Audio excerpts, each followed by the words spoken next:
Hello, Whitehorse. It's good to be here. We've traveled a very long way, and it was worth the trip. The whole way it was worth the trip, and this is just icing on the top. Thank you very much. Icing. Icing on the top. We'll put candles on it in just a minute. Before I even get started, how many people have already seen a video that I did or have been to the web page? How many people have seen the video? Okay, about 1/4 of you. And how many people here have studied anything about the Mayan calendar? About 1/3. Okay, that gives me an idea of who I'm talking to and what I'm going to have to say. And we're going to go through some very, very basic information about the Mayan calendar. Probably much different than you thought you would hear. We're going to be covering some very new ideas. And that's the whole reason for you being here. I want to make sure, like Madeline, my partner, said, if at any time during this talk, oh, and come on in. If at any time, oh, you too, come on in. We've got some more people showing up. If at any time something isn't really clear, raise your hand, because this is not a lecture. This is a conversation. This is a two-way street here, okay? It is my job to make sure that you are imparted this information and that you understand it. It's your job to make sure that I'm doing that. Okay? All right. So what are we going to be talking about tonight? We're going to be talking about consciousness,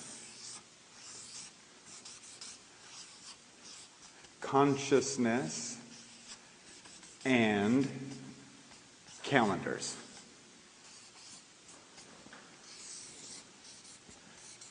What is consciousness?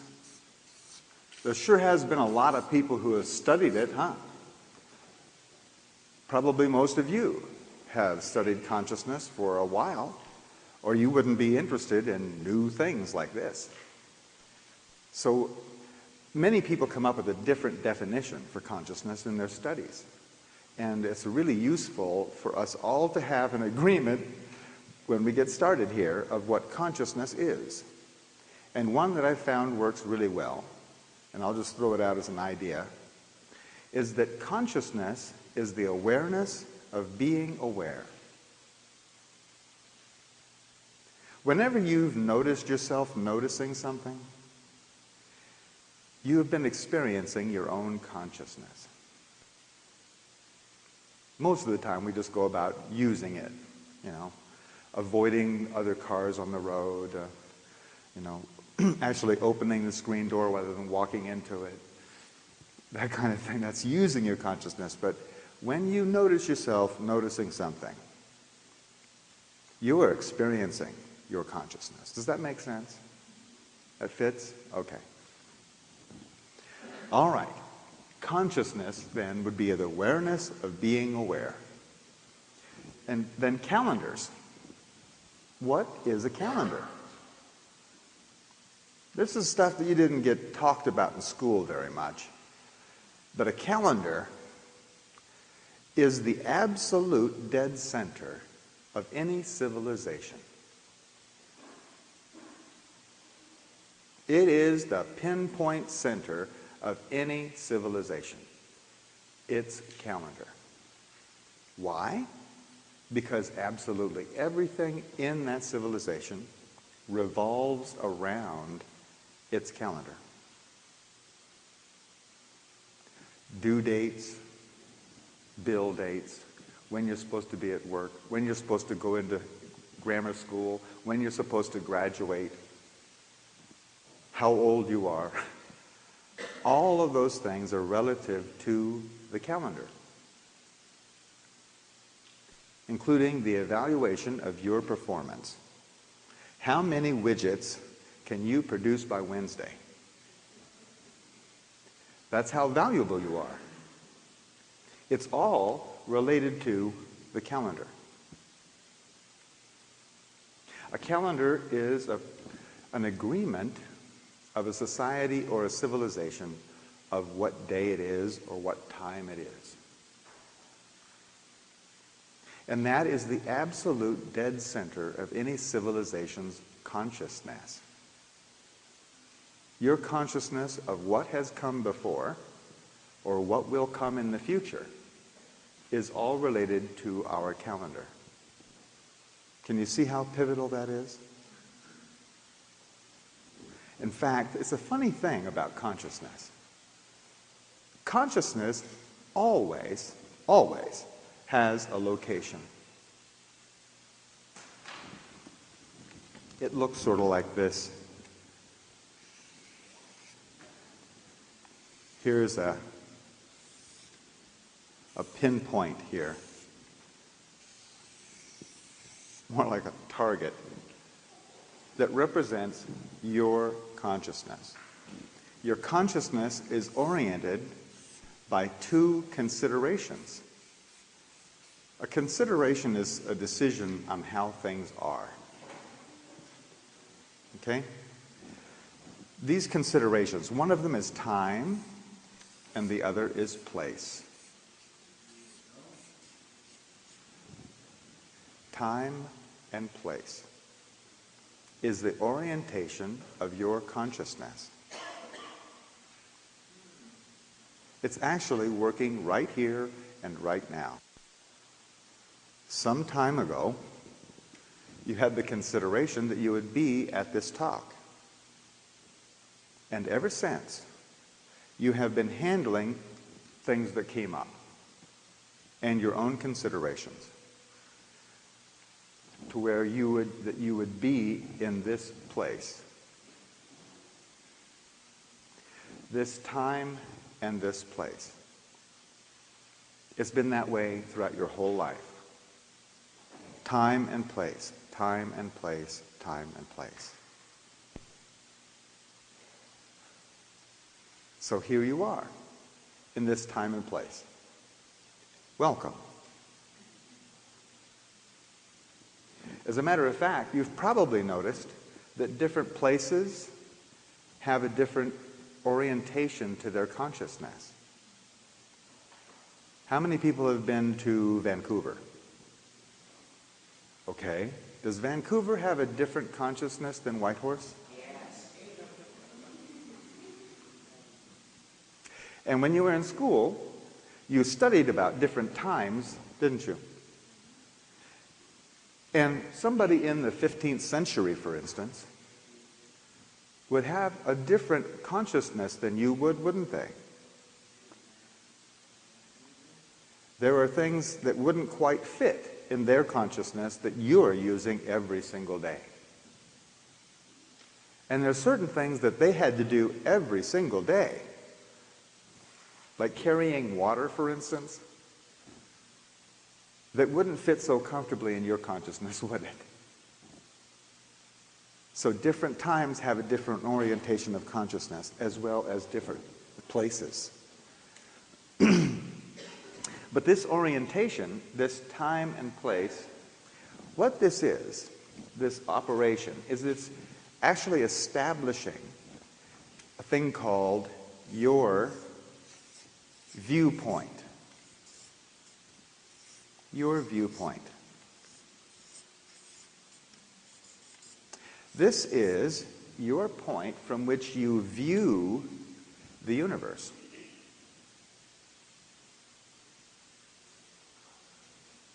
Your viewpoint is absolutely sacred.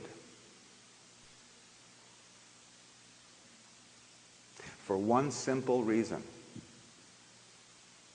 You're the only one who can have it. In all of infinity and in all of the life forms and types throughout the whole universe, you are the only person who can have your viewpoint. People can approximate or kind of agree with your viewpoint, but they can't have yours.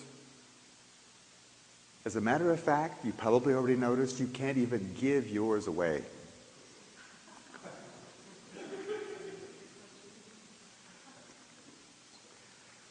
So it's very important to understand that all of this information we're going to be going through this evening is not at all to change or alter your viewpoint. That's your job. We're only going to feed your viewpoint, and then you do with it what you will. Is that agreed? Okay. And I want to go into something very important right on the first page here. There is one law in the universe. One law. It's broken down into many others, but there's only one.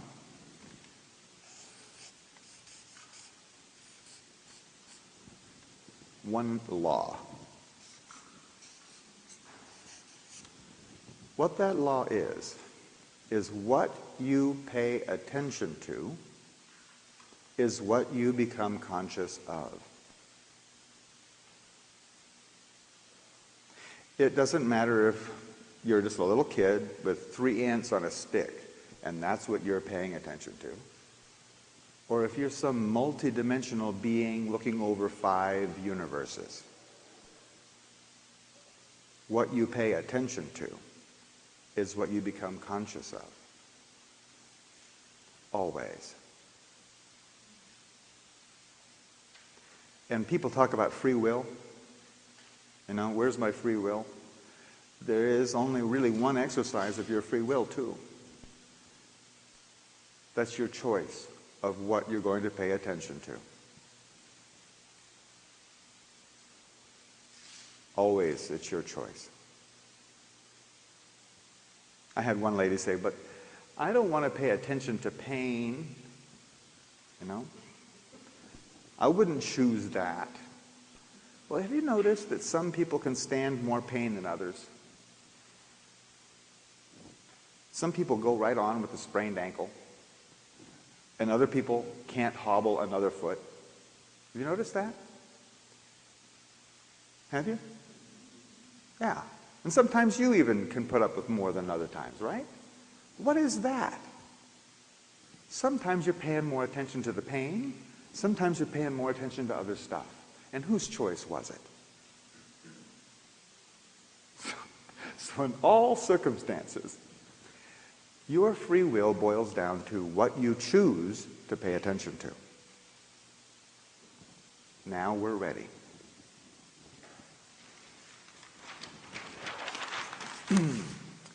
The absolute dead center of our civilization is called the Gregorian calendar.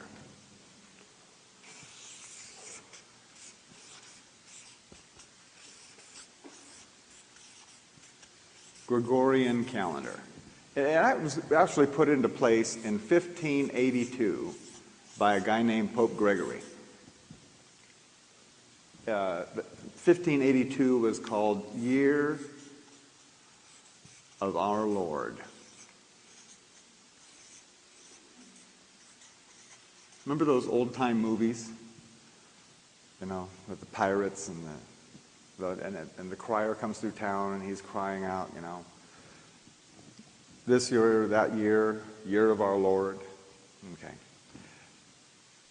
This Gregorian calendar was the establishment by the Catholic Church of what day it was. And what the Gregorian calendar is about is this.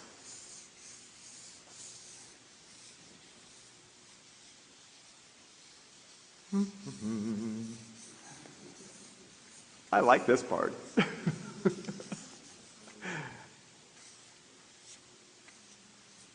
There.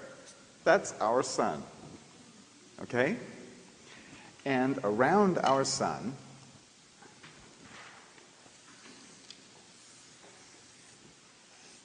is us. We go around the sun. like that. And we go around the sun every 365 and 1/4 days. Here, I'm going to put some continents on here, make this is the planet Earth. Yeah, there we go. There. We go around the sun every 365 and 1/4 days. So our whole concept of time and the very center of our consciousness is about these cycles, repetitive cycles of action. In fact, if you look up time in the dictionary, time equals motion. Motion of physical things. Okay? Now, the Gregorian calendar, I don't know if did you guys study a lot in history or did you go to sleep in history? I went to sleep in history, but I've since gained a really bigger appreciation. But the Gregorian calendar, if you've studied history, you know that the Gregorian calendar did not go down very easily with indigenous people. The Gregorian calendar went out with the Spanish and with the Catholic bishops, and they conquered lands and then told people what day it was. Most civilizations already had their own calendar, see? And then these guys come along and say, no. This is the day. It didn't go down very easy. They had to kill millions and millions of people to get them to follow this Gregorian calendar.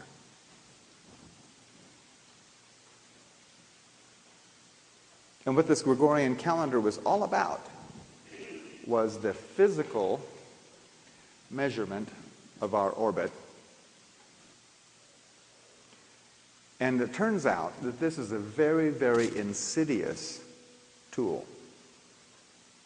You probably never thought that a calendar could be so evil. But what this calendar has done is it has pinned our civilization's consciousness to physical evidence only.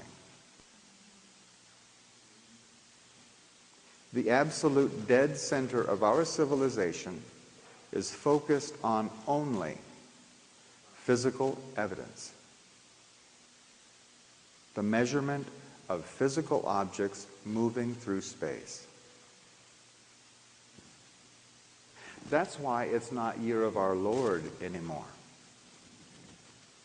Because there has been a steady erosion of our consciousness of things other than physical. Remember, we used to have religious holidays like Christmas and Easter. Have you noticed that a really good Christmas now is a whole lot of stuff sold to a whole lot of people? Same with Easter. It's a buying, marketing frenzy, isn't it? Especially in the cities, huh? There has been a steady erosion of our consciousness of things other than physical because our calendar has directed our consciousness only in that direction. That is insidious. So I think then it's not just an indictment of the Gregorian calendar as such, because other solar calendars or lunar calendars that are used in some cultures that are the same. If it's based on the cycles of the moon, it's just as physical, isn't it? Yes, it is. An Islamic calendar or Jewish calendar that are lunar, are they just as bad then for that? They are, but not as concentrated. Why is the solar calendar worse then? This particular calendar is worse because now this calendar has been adopted as the commerce calendar. It's the calendar on which all things are bought and sold. Every computer is programmed with this calendar. To a certain degree, all those other calendars were physical calendars. They have all gone into less and less use, haven't they? Because they had some spiritual aspects to them. And because they did, they were shunned. They were thrown away. It was all narrowed down to this is the calendar and this is the day. You know what the word dogma means? Anybody out there know what the word dogma means? Doesn't sound like a good word, does it? The word means unquestioned belief. Dogma. Doesn't sound very healthy. You know what the biggest dogma is on earth? What day it is.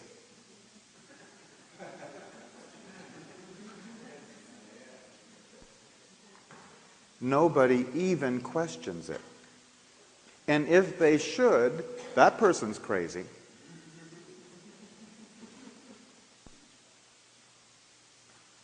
Yeah, this is a really powerful tool to dominate people's consciousness, which is senior to their body, and it is senior to their actions. You see, there is a cascade of event. It goes like this: consciousness, then light, then thought, then action.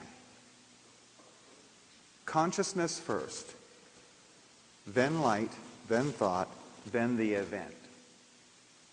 In every case, in all ways. So, you control somebody's consciousness, you got them. Soul, mind, and body, you got them.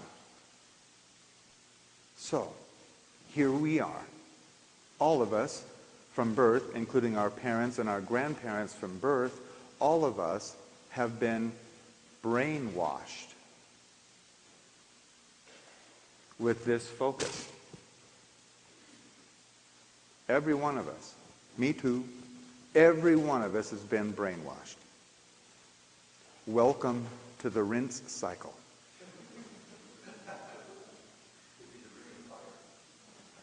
You see, first of all, you probably heard about other calendars. Like we were talking about the Hebrew calendar, the Islamic calendar. Yeah? Okay. All indigenous calendars, all of the most ancient indigenous calendars, had something in common. All of them were 360 days. 360 days long. Well, the archaeologists, they understand that that is the vague solar year, is what they call it. And they have the opinion that these ancient people were so primitive that they couldn't figure out how long the year was. So they just approximated it into 360 days. Well, the Maya had a 360-day calendar. We're going to be talking a whole lot about it. They also knew exactly how long it took for the Earth to go around the sun. They had a calendar like this, the Hob calendar, which was a 365 and 1/4 day calendar.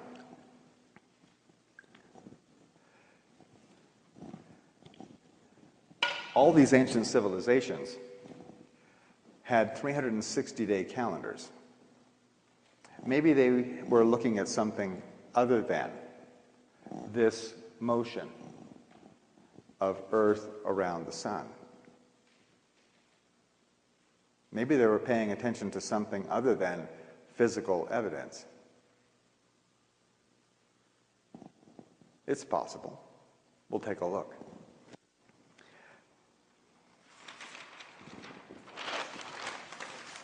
The Maya actually had two calendars at the very center of their civilization. One was called the Zolkin. I'm going to go to the bigger pen. One was called the Zolkin.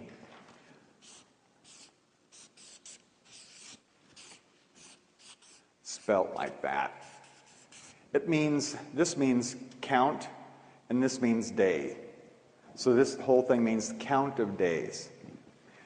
And the Zolkeen calendar was 260 days long. Those of you who have studied something about the Mayan calendar are probably familiar with this one. This is the astrological calendar of the Maya, or the personal calendar of the Maya.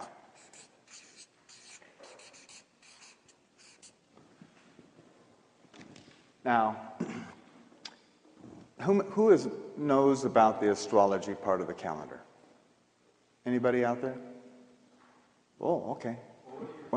One person. Oh, like the astrological thing, the aspects of the Mayan calendar. There is an astrological aspect to this particular calendar. There are 13 intentions on the part of creation. 13 intentions and 20 different aspects of creation that are represented in this calendar. 13 times 20 is 260. So there's a pattern. As a matter of fact, that's what this is right here. This is a tool that I invented and designed and had produced. And what this tool does is it will take the Gregorian calendar, month and day and the year, and transpose it to the Mayan calendar and show you what day it is on the Mayan calendar. Okay? Today happens to be 7 wisdom.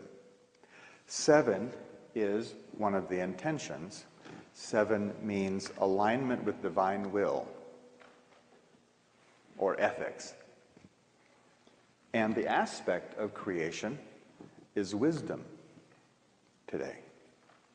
So according to the Maya and this calendar, all of creation is resonating with the energies of divine will and wisdom. And that's the purpose of the day. That's the astrological aspect of this 260-day calendar. And by the way, all this information we'll have these in the back later, but all this information, I went to the Maya lands and met with the Maya shaman and had all of this verified by them. So there is the actual traditional information there. See, the Maya, this is a personal calendar. How personal can a calendar be? Well, in the Mayan civilization, your first name was the name of the day that you were born. The Maya had this idea that being as you were spiritual, you had a choice of which day you became physical. You actually had a choice. And why would you pick one day over any other day? Probably because you liked it best. Probably because it agreed with your intention for this life and what you planned to demonstrate as your aspect. So every single person born as a Maya came in knowing exactly why they were here. And everyone else in the society knew exactly why they were here. Wouldn't that have saved us a little bit of trouble? In fact, if you do some study, I did do some study of psychology, and if you do some study of inmates, both in prison and in mental institutions, what the whole problem usually boils right down to is that person was never acknowledged for what they came here for.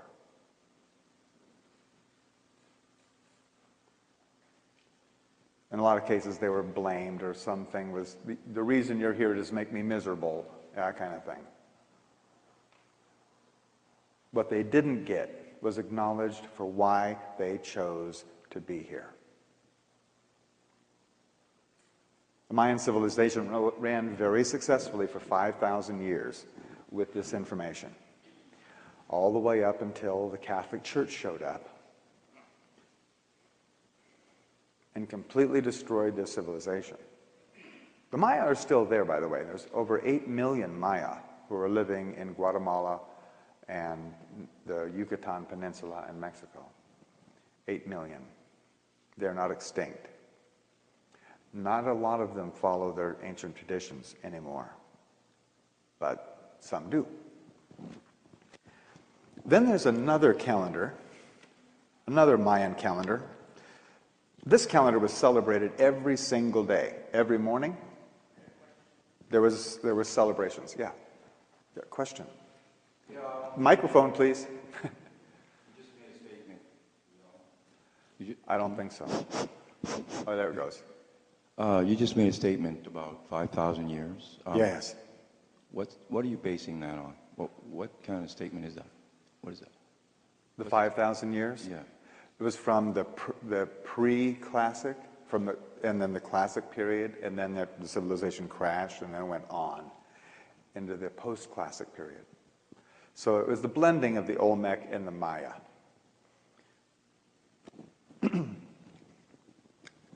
Then we have the Tune calendar. The Tune. This calendar doesn't get talked about very much. Hasn't yet been talked about very much by the archaeologists. They talked about,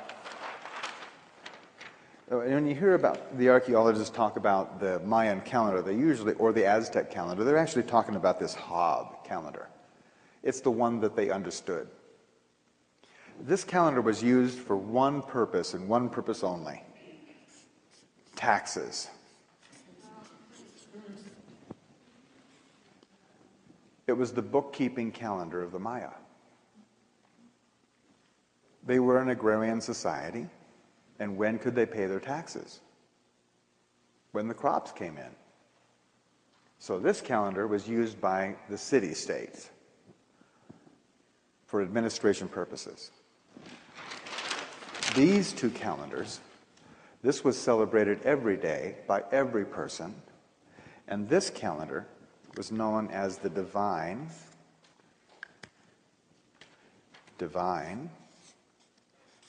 or prophetic calendar of the Maya. Have you heard about the Mayan prophecies and how phenomenally accurate they are and have been? This calendar, this Tune calendar, is where those prophecies were generated. It is a 360-day calendar.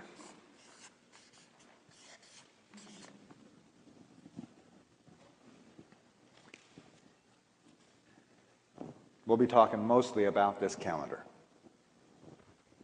I'm going to show you a graphic of how these two work together. This is the 260-day calendar. And here, see if I can do this. Not bad. This is the Zolkeen, that's the Tune, and each day on this calendar was like a tooth on a gear, like that. And there's 260 of them.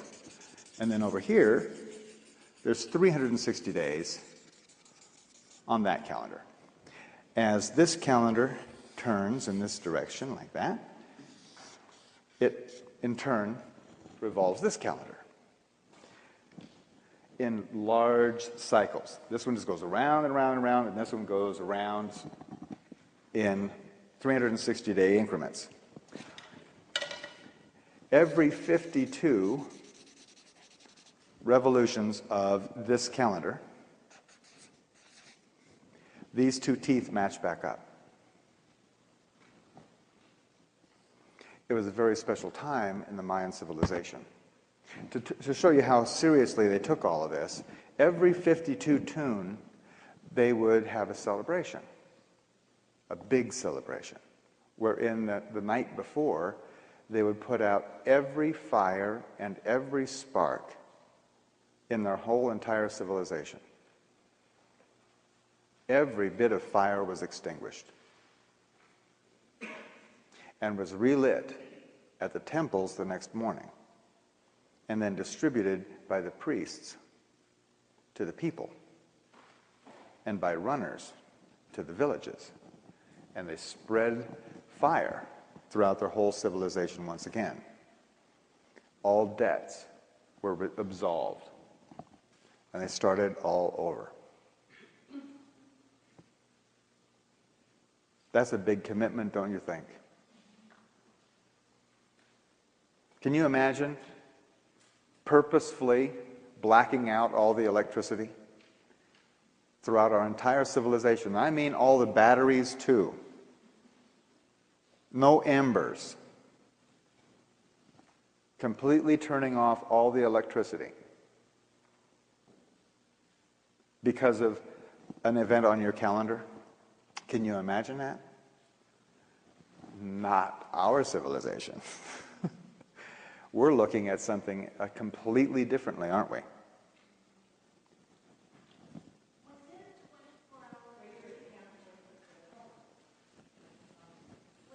When they put out every single fire, was it a 24-hour period that they went from? Like, how long a period was it that you said, like, from, was it dawn to dusk or what?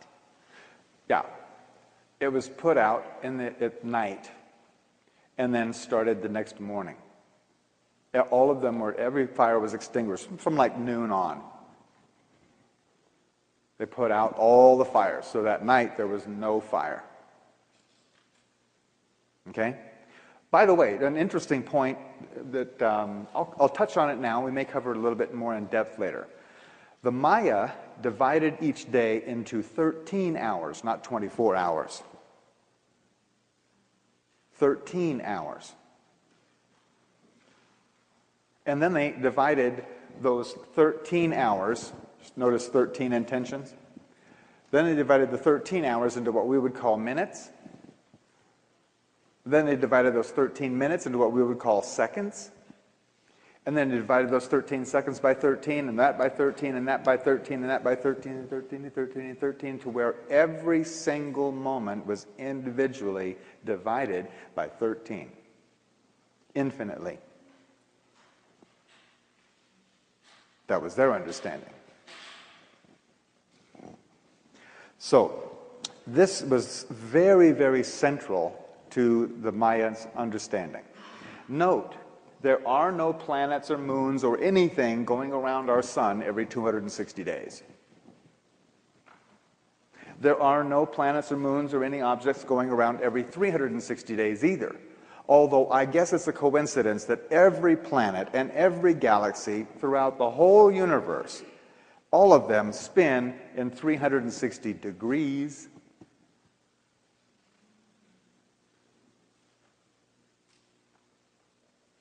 Our calendar only has to do with our speck of mud going around this little speck of light we call the sun in a sea of 100 billion stars in this one galaxy out of 100 billion galaxies in the universe.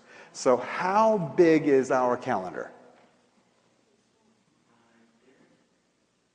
Our calendar is completely insignificant.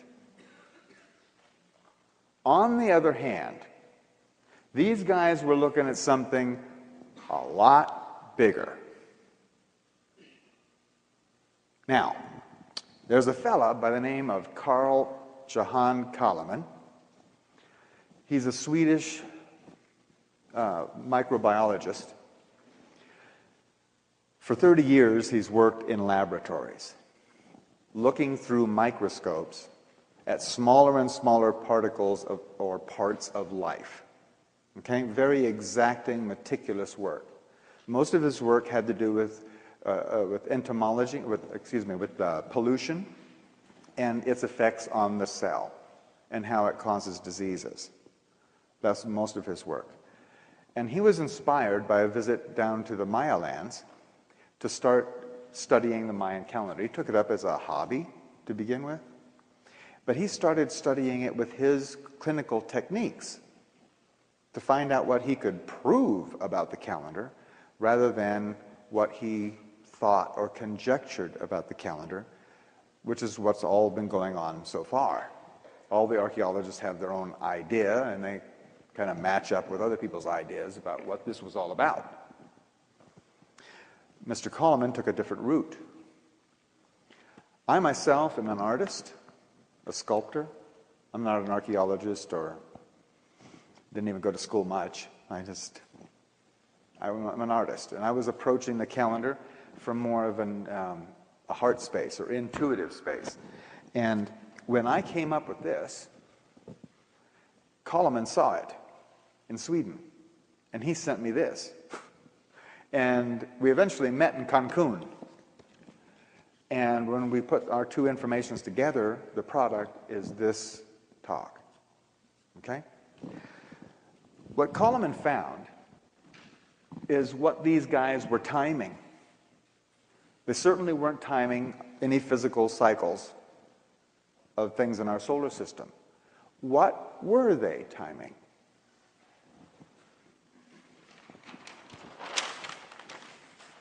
Okay.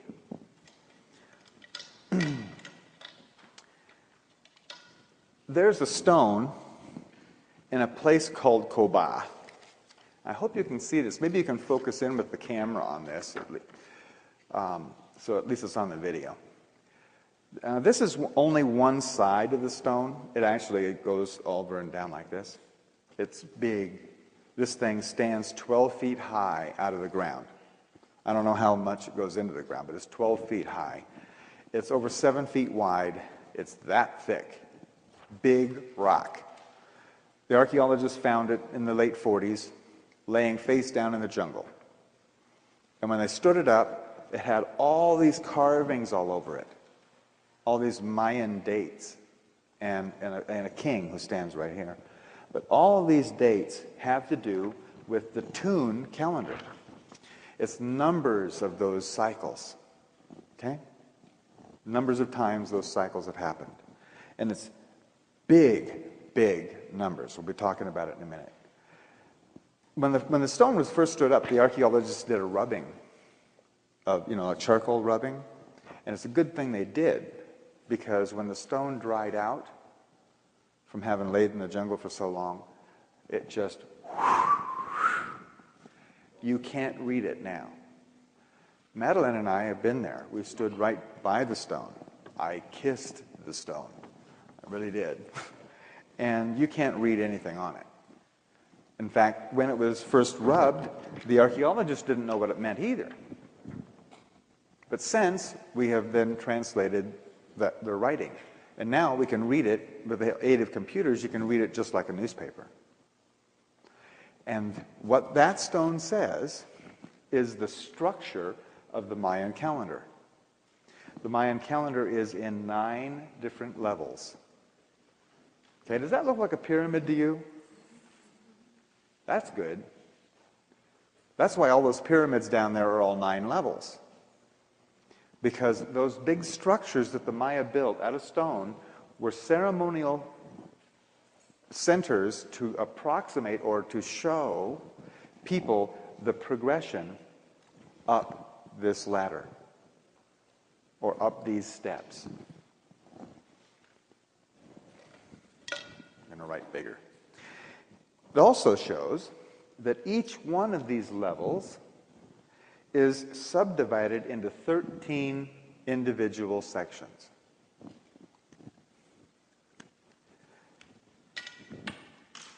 Now there goes that top. 1, 2, 3, 4, 5, 6, 7. On the Mayan calendar, there are 7 periods of light in each one of these levels. There's 7 periods of light. And there's 6 periods of dark. 7 days and 6 nights to each level of creation. Where have we heard that before? Genesis? As a matter of fact, the Mesopotamians and the Sumerians, the first people to write, wrote in cuneiform form on clay tablets that each level of creation had 7 days and 6 nights. So the Maya weren't the first people to have this information. There were other civilizations earlier. But the Maya were the most recent ancient civilization. They left the freshest tracks, which is why Coleman and I have picked up on it. Okay? The days, each day is a period of enlightenment or increase in consciousness. And each night is a period of applying that consciousness. You've done that all your life. You've learned something new and then went out and applied it, haven't you? You get all excited about something you just learned, and then you run out and you do it. Interesting, during that application, sometimes you learn what you didn't already know. These are called mistakes. Where you go out, you get all excited, and you learn about it. Remember, guys, when we first learned about hammer, wood, and nails? And how to put things together. You just pounding boards together. And you, bam! Ow! Now you know something more than you did before. We'll see that sometimes during this application stage, there's things that look like mistakes. But it's all part of the learning process, isn't it? So this very first cycle that was carved some 2,500 years ago on this rock started 16.4 billion, that's billion with a B, billion years ago.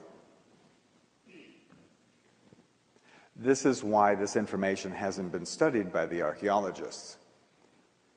The archaeologists could not conceive of why Indians making pots in the jungle would have any business thinking about 16.4 billion years.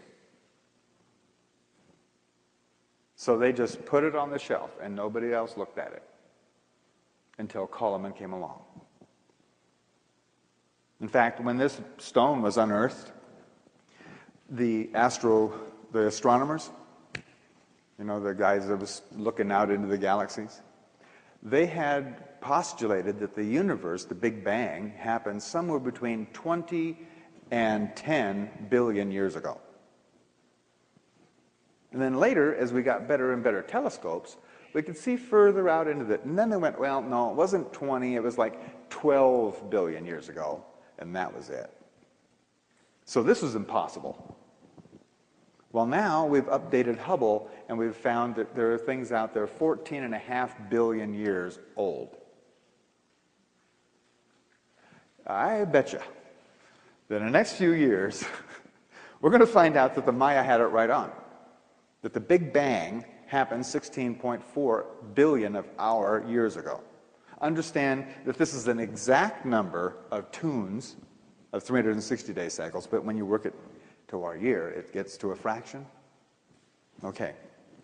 This whole cycle, 16.4 billion years, is divided into 13 different sections. Each one of them 1.26 billion years long.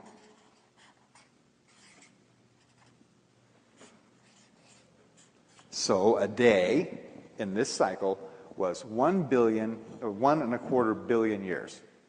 And each night lasted for 1.25 billion years. Okay? Each one of these has a particular intention in creation. We won't go into that right now, but each one of them has a particular intention. And it's followed all these intentions all the way across. This cycle has a name for its product, what it produced. It's called the cellular cycle, because way over here at the very, very end, in this last section, in the 7th day, what happened 1.26 billion years ago is the first live cell on this planet. Now, up until that time, consciousness was very busy. Consciousness was busy creating or doing business. You know, it had a particular mode by which it was operating. And it was operating in the mode of action, reaction. I'll just abbreviate it here. But action, reaction was this whole cycle. Chemical, gravitational, frictional, all of the physical laws that we understand and still use today, all of those things were established from the Big Bang forward. Then we'll go through some of the detail of what happened in these in just a minute. The very next cycle, carved on that rock, started 820 million years ago. 820 million years ago. And it started going through these same 13 steps. Each one of those steps taking 63.4 million years each. This one was 1.26 billion years each. This one's only 63.4 million years each. Yes? A day to a day? Yes. Thank you. Yes, thank you for that question. And the answer is, creation has the deck stacked in consciousness's favor. We go from a day to another day. Okay? This whole cycle, 820 million years, fits very tidily into 1.26 billion, doesn't it? This whole cycle fits in that box very comfortably. Does that make sense? So we got all the way over here to this last light, and then we got another light. And it started a whole nother process. This has a name for its product. Mammalian cycle. Why? Because 63.4 million years ago, what happened? The first live births. Now back here, right at this line, individual cells started clumping together for cooperation for better survival. And then they evolved stage by stage by stage into more and more complex organisms. And when you go to study this on your own, because we're not going to drag you through all the detail, or we might as well just talk about the book, you know. It's better for you to study the detail on your own. But you will find that all the developments of individual cells into shell life, into fishes, into reptiles, into birds, and finally into mammals and then us, all of that went stage by stage by stage. It's not a coincidence. We're on a schedule. And it's provable by the historic record, the paleontological record. You have the center right here. The mastodons and what's called the Bernage. Yeah. What is it again? Beringia? Beringia Center. And you can go and confirm this for yourself. Here we go. This whole consciousness cycle had a way of doing business too. It's called stimulus response. All of this consciousness was building on a survival tool or a method called stimulus response. It's still working now. That's because we're still living in this 1.26 billion years. And those laws that were established then are still working. That's a level of consciousness, a foundation. Here, we built the consciousness of stimulus response and mammals. I see a whole lot of mammals out there. We're still living in this 63.4 million years. The next cycle started 41 million years ago. It's called the familiar cycle. Familial. It has to do with the families. Monkeys showed up 40 million years ago, right near the very beginning of this cycle. And what monkeys did is they brought along a consciousness, the consciousness of stimulus, individual response.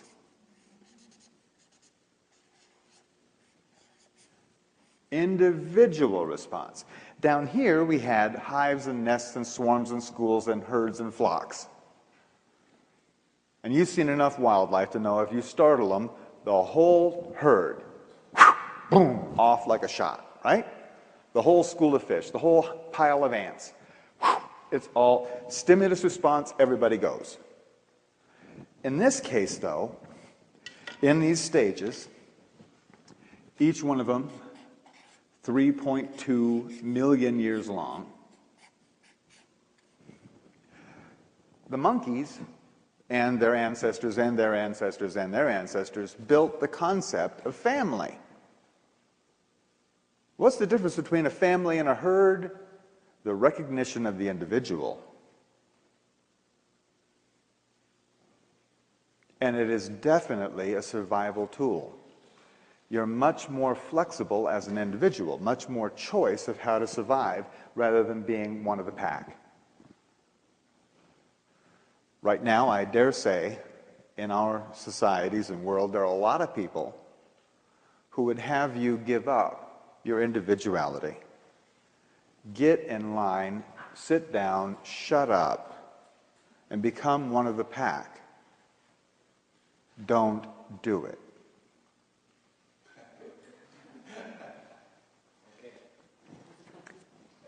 Creation has invested a lot into you attaining your individuality. Don't throw it away. Thanks.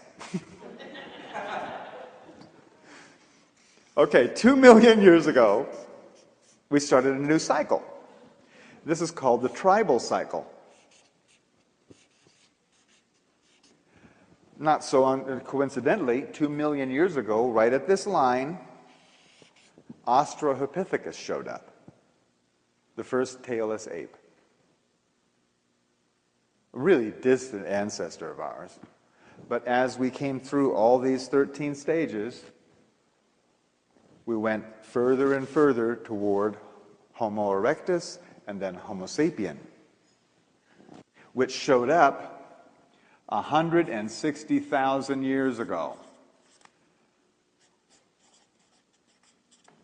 Each one of these is 160,000 years. So 160,000 years ago was the beginning of this seventh day, and that is when Homo sapien showed up.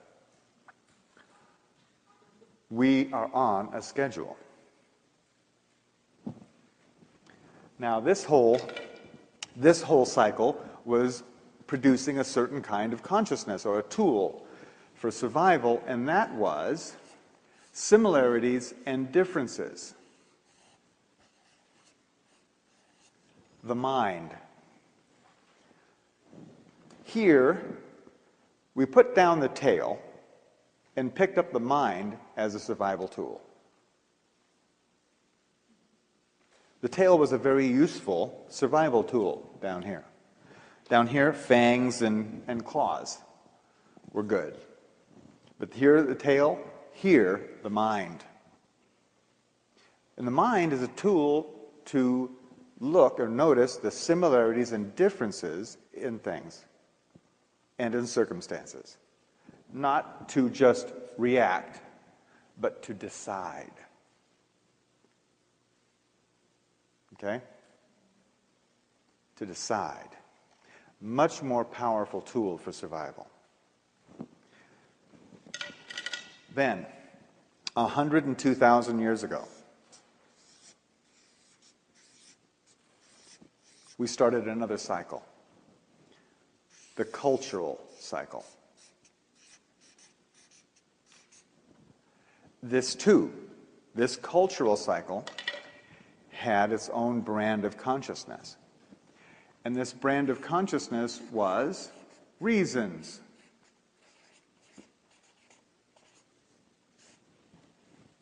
Now, it started off in the caves, way back here, 102,000 years ago.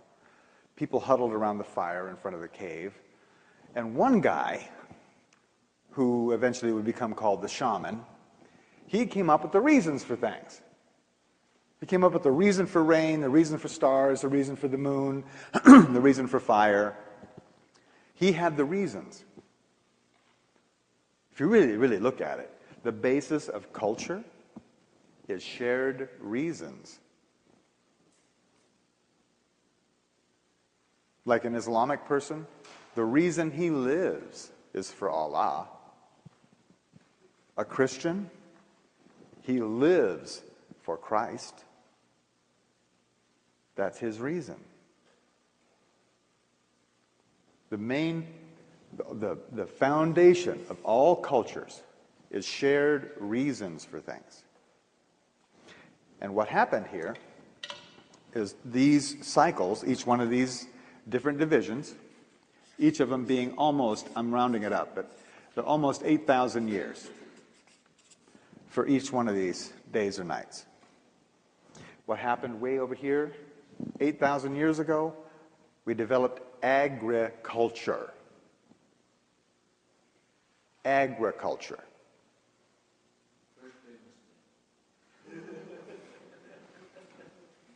Well, there have been lots of them, actually, along the way. So, here we are, next cycle. 3115 BC is when this one started. It's called the national cycle. Because the modern nation was produced from this consciousness. Each one of these steps or stages is 397, almost 400 years. 3115 BC, by the way, is when we learned to write. So all of this is her story, and from here on up, it's his story.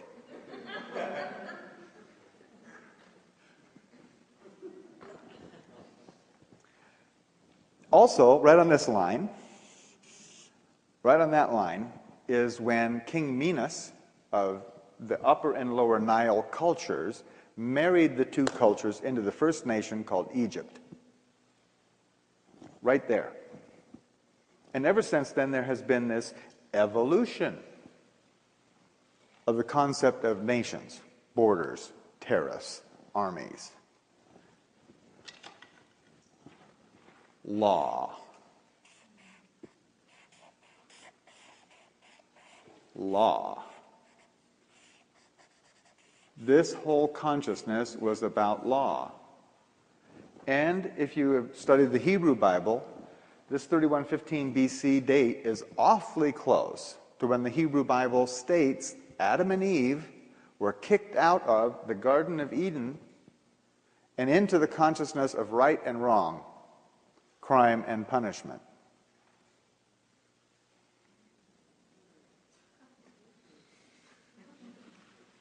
You see, down here, there wasn't right or wrong. There was just reasons.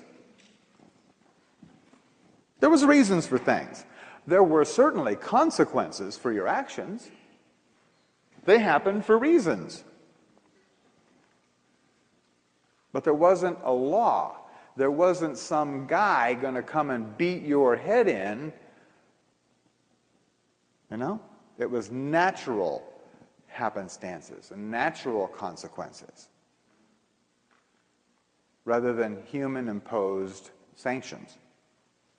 That started right there and has evolved to where we are right now. And we'll go into just a little bit of detail about these different cycles, how they evolved. The next one is called the planetary consciousness. It started in 1755 AD. Remember your European history? What was happening 1755 AD?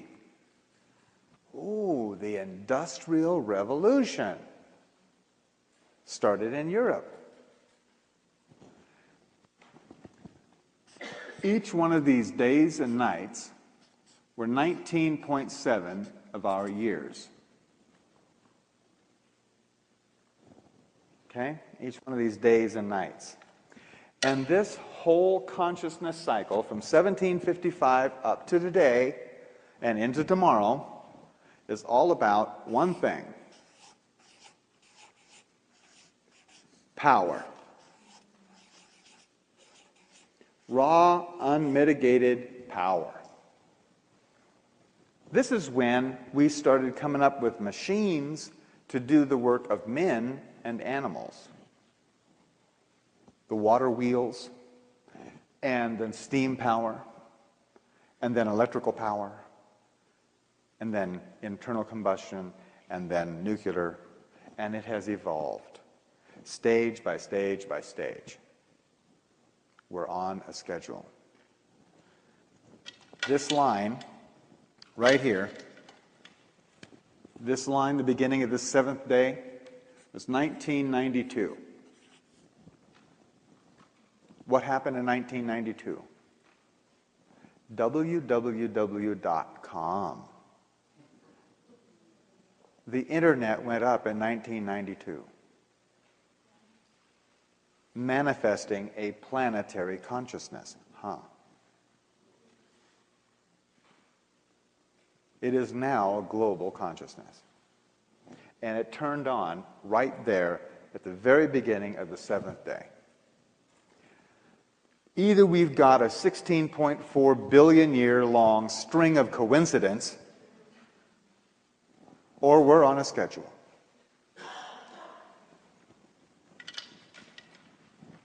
The next cycle on that rock is one that we've just recently started. It's called the galactic consciousness cycle. If you think I'm kidding, get over that. Do we have a national consciousness? Are we living as part of that? Do we have a planetary consciousness? The galactic consciousness cycle started January 5th, 1999.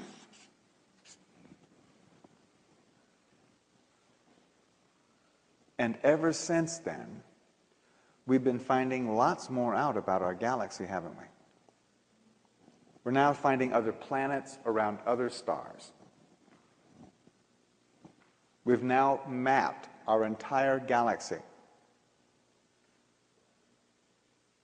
We now know the density of the center of the galaxy. We have discovered the black hole in the center. We're finding out a lot more, much, much quicker than ever before. And these days and nights,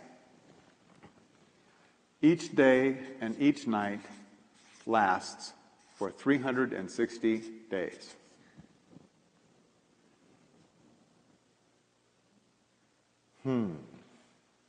I saw some light bulbs go on out there. Let me go ahead and do this one right here. I'm going to go into what is coming. There's another cycle coming. The universal consciousness cycle. Again, I'm not kidding. universal consciousness cycle. It begins on February 10th, 2011. During this consciousness cycle, each one of these shifts and changes will last for, or will take 20 days.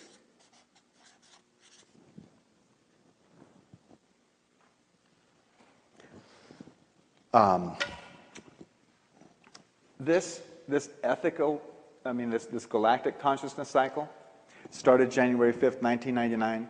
It has a type of consciousness that it is operating under or developing. And that type of consciousness, in case you haven't already noticed,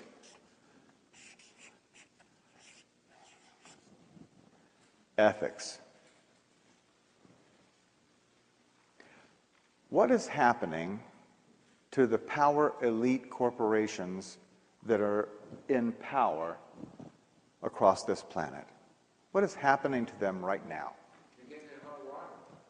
They're getting in a lot of hot water. Their ethics are being put in, aren't they? Yes? Something that I've noticed is I've myself have gotten involved in a few different MLM companies and been watching what's been going on. And it's really interesting how a company will start up and they seem to have integrity and everybody says, oh, this is great, and they all jump on board. And the minute they lose integrity, it is amazing how many people just are gone from that company, lost their integrity, they have no ethics, and people are leaving them in masses. Yes. Consciousness is not just us. Consciousness is this pen, the air you're breathing, the tree standing outside. Consciousness is all of creation. It's not just people. Consciousness is everything. Just a moment. We're going to get the mic over here. Consciousness is everything, and everything is oriented to ethics. Yes? What was the event that precipitated the advent of the galactic consciousness? There wasn't, no, a consciousness first, then event. It goes consciousness, light, thought, event. Well, remember what you were doing January 5th? January 5th of 99? Do you remember what you were doing? As a matter of fact, that's when you were first hearing about Y2K. That's when that consciousness that your systems that you're dependent upon are not all that reliable was planted during that period of time.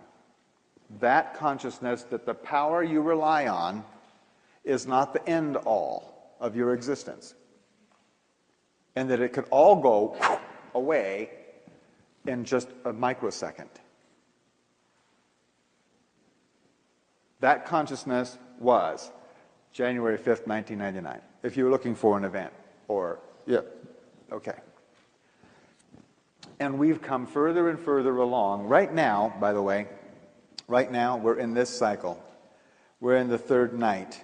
We'll talk much more in depth about this particular stage that we're in right now. In this cycle, we're down there.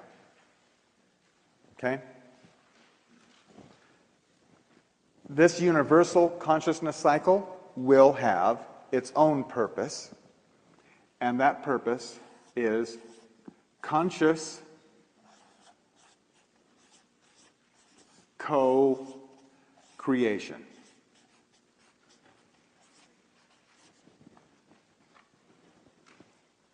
Conscious co-creation. Now, it's pretty evident that we are already co-creating our experience. For instance, if you weren't here, this event wouldn't be happening, would it? If any one of you were gone, it wouldn't be the same experience, would it? So we are all co-creating our experience all of the time. We're usually not as conscious about it as we could be, though.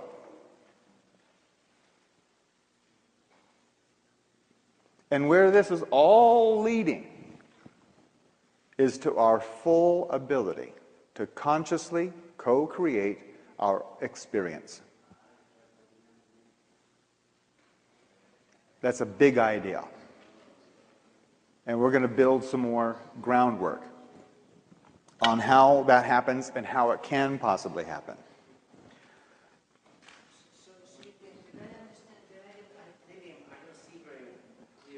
Can we have the microphone, please?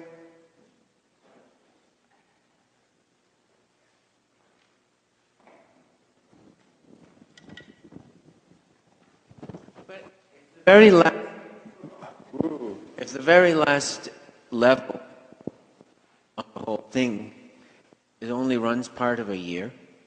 Yeah, 260 days. This whole cycle is 260 days long.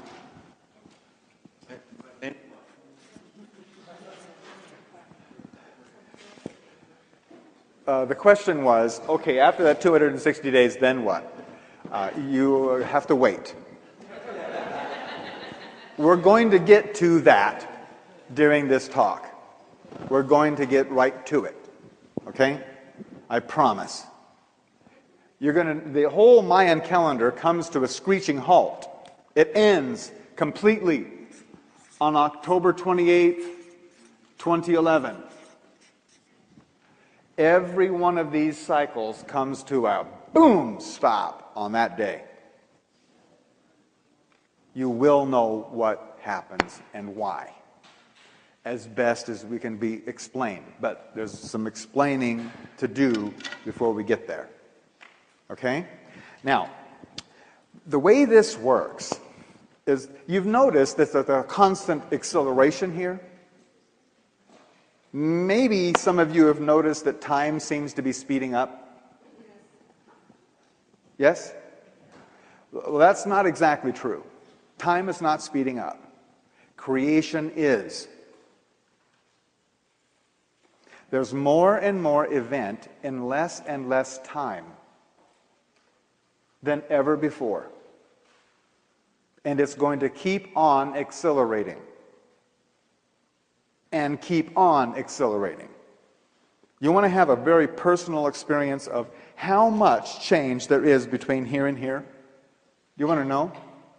Because all of you have a very direct experience of how much consciousness shift there is between one of these days and the next night, or then that night and the next day.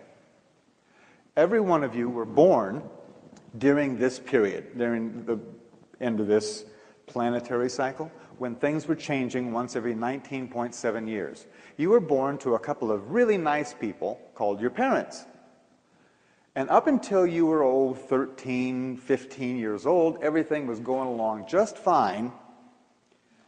Then you started noticing something. And you know, those people who claimed that they were your parents, those embarrassments that like loaded you up in the car and took you places. Remember that?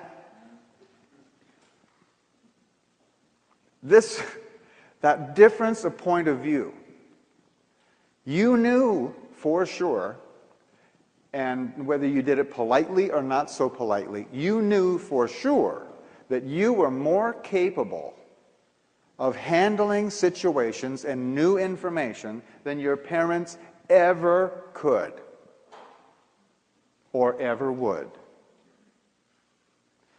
This was called the generation gap when people were talking about that sort of thing. And studies were done all over about how long the generation gap was, and they came out with the idea that it was 20 years long. There.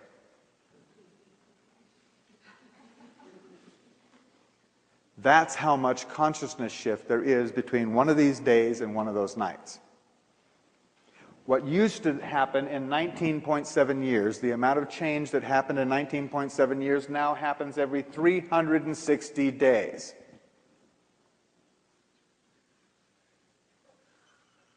Does that answer a couple of questions of why you feel a little overwhelmed from time to time?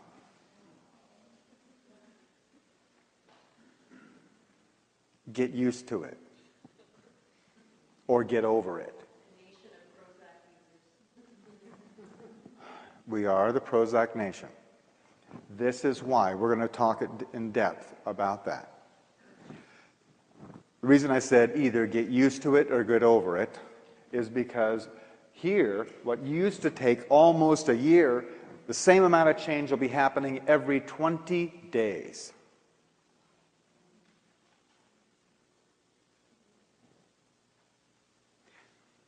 You guys, some of you out there are the age where you would have gone to school for a career. You know? Invested years of your life toward a particular career. Maybe you're on your third. By the time we get up into here, forget about it. Not that far away at all. This is a real situation. And this is really why we have these talks. Because without an understanding, without some plausible understanding of what it is that is happening not just to you, but to everybody, it's really difficult to handle it. And the more people do understand, and the more in depth you understand, the easier it's going to be to go through these transitions. You see, there's two things that are going on here. And then I'm going to go into some more detail, a little bit more detail. There's good things and there's bad things. The bad is that you were getting overwhelmed. The good is that there's more and more possible to occur all the time. Things that were completely impossible, miracles, things that would never happen back here, now are your daily life, like cell phones, for instance. Video phones, that kind of thing. So I want to take and show you that this process, it's like a constant acceleration. I mean, a constant from here all the way through it accelerates. And then it starts accelerating from here and it goes in faster and faster and faster. But each time it's 20 times faster. What happens is, imagine you're in a big semi-truck, sitting still in a parking lot. When you take off, you're going to take off in first gear, right? And you're going to go faster and faster and faster and faster until you're getting going as fast as you can in that gear. Then what do? You put in the clutch. That's this point right here. You put in the clutch, you reach for another gear, you let out the clutch, and you accelerate into that next gear. Very mechanical. I hope that that builds a good picture, because what we're going to be talking about. It accelerated from the Big Bang, accelerated faster and faster and faster, all the way up to this fifth day. Now, you understand that things were bashing into one another and blending in solar systems, exploding and all that, all the way up till about 5 billion years ago, which was this fifth day. What happened then? That was the birthday of our solar system.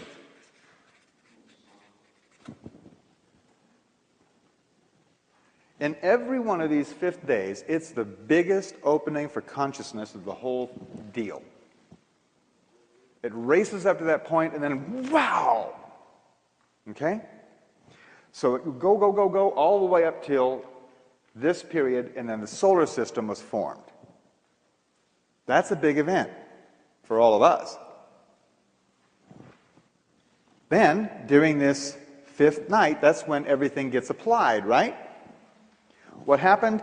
250 million years of meteor bombardment. All the leftover junk in the solar system started plowing into all the formed planets. and the moons, Luna still has all the scars. All of the other planets without atmospheres still have the craters on them. Ours are a little bit toned down, but the big Hudson Bay is a crater from that period of time. There are many, there's about 5 major ones on this planet that's still pretty prominent. Those meteors just plowed into everything. Good thing they did too, because every drop of water on this planet came in with those comets. Every single drop. If that didn't happen, your bodies would be really small, because you're like 87% water. Yes? Hi. I've been watching some of your tapes and previous talks, and I remember when you brought this out, I was thinking, okay, my question would be like, okay, with the book that you brought out by Dr. Kalaman, is this where all of this information is coming from? I mean, I never learned that kind of thing in school. Yeah. Well, no, actually, So the information, both of us have done a lot of research. So it's there's scientific backup on all of this. Absolutely. Scientific proof of all of that, yeah. Yes, yes, yes. Okay. There is scientific proof of everything that we're talking about. If it is not, I'm going to say it's conjecture. Because there's one coming up, as a matter of fact, a conjecture. So, that's what happened. Big breakthrough and then big bombs. Okay? Then, in this cycle, this 5th day, 315 million years ago, what happened is life took a walk on the beach. Everything back here is underwater. All the development of life was underwater. In the 5th day, the animals started crawling out onto the beach. Life moved to the land. 315 million years ago. Look it up. Then, during the 5th night, 97% of all life went extinct in the Perm-Triassic extinction period. Pow! Another one of those comets slammed into the earth, and 97% of all life was eradicated. The only thing left was little squiggly worms in the mud at the bottom of oceans. And it all evolved back. We have the paleontological records of all of this. Up here, in this familiar section, during the 5th day, this is when life scientists conjecture that color vision was installed in mammals. Color vision came in right then. And right here, during this 5th night, we don't know what happened. We don't have any conclusive data of anything that occurred there, but the monkeys made it, or we wouldn't be here. Whatever they went through. But here in the tribal cycle, this 5th day is 800,000 years ago. And something very special happened during this 5th day. Very important. Fire. It's when the Homo erectus got the consciousness of fire. All over the world, all the different places, it was sort of like the 100th monkey syndrome. Within some 3,500, 4,000 years, everybody had the consciousness of fire during that 5th day. It's a really good thing, too, because 68,000 years ago, 680,000 years ago, we had the Ionian Ice Age.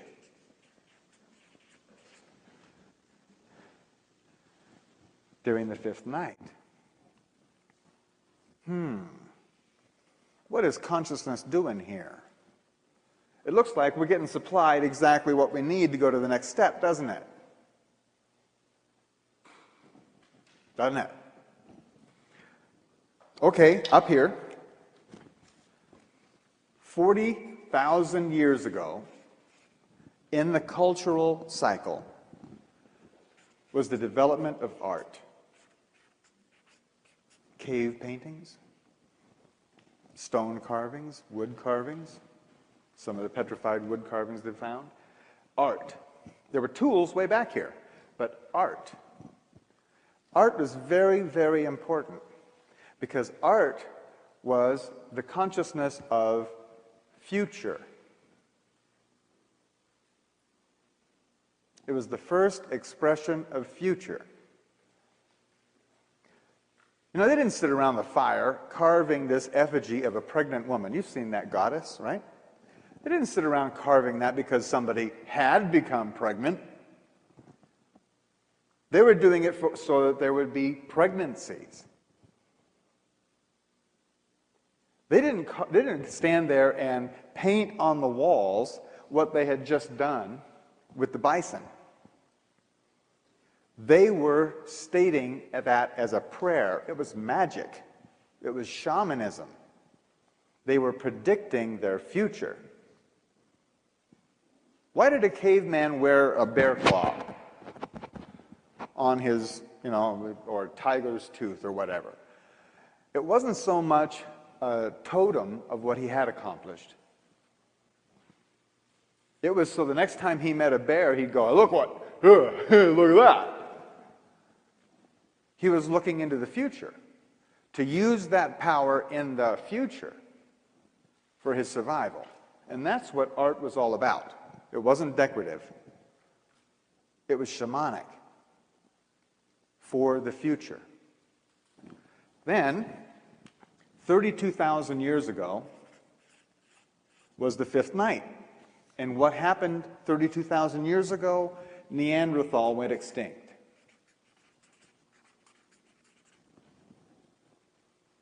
Do you know why Neanderthal went extinct? Have you watched that National Geographic special or studied any of it? Well, the archaeologists finally figured out why they did go extinct. It was very simple. They never changed. For 100,000 years, they used the same tools, chasing the same bison, living in the same caves in the same valley. They never changed. They didn't travel. They wore the same style of clothing. When they were interacting when they started interacting with Homo erectus, then they started actually copying some of the jewelry and things. But they never took off because they never did art on their own. They couldn't imagine a future. So they didn't have one. They never changed. So they were off the bus. Take a clue.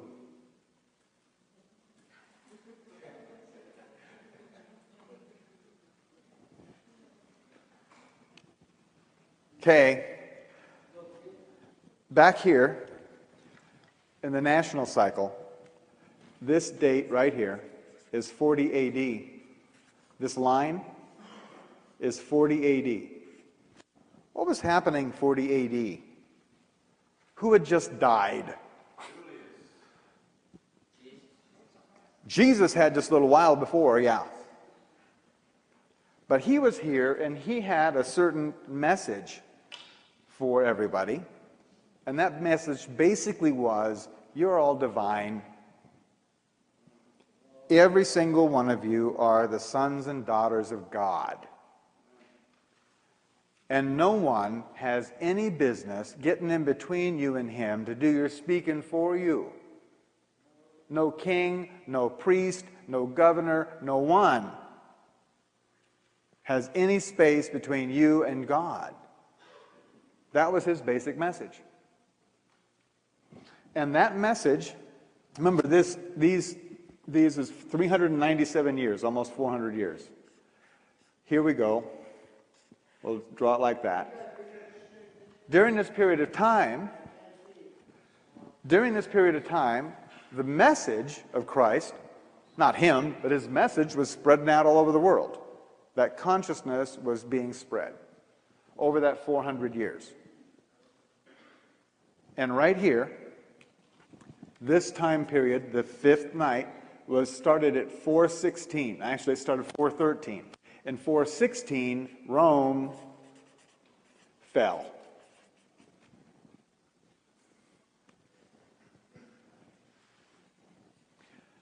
The most powerful nation on earth, the empire of Rome, fell. What the heck happened here? Did the swords go dull? Did the shields just fold up? What happened? Consciousness is what happened. The consciousness that Caesar was not a god, nor any of the emperors. That each person had his own voice. And that Rome was, frankly, very far away. So F you, Rome, you know? We're going alone, is what happened. It was individual consciousness that brought that down.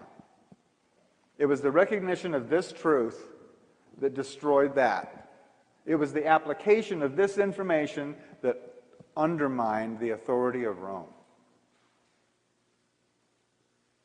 Can't happen again, though, could it?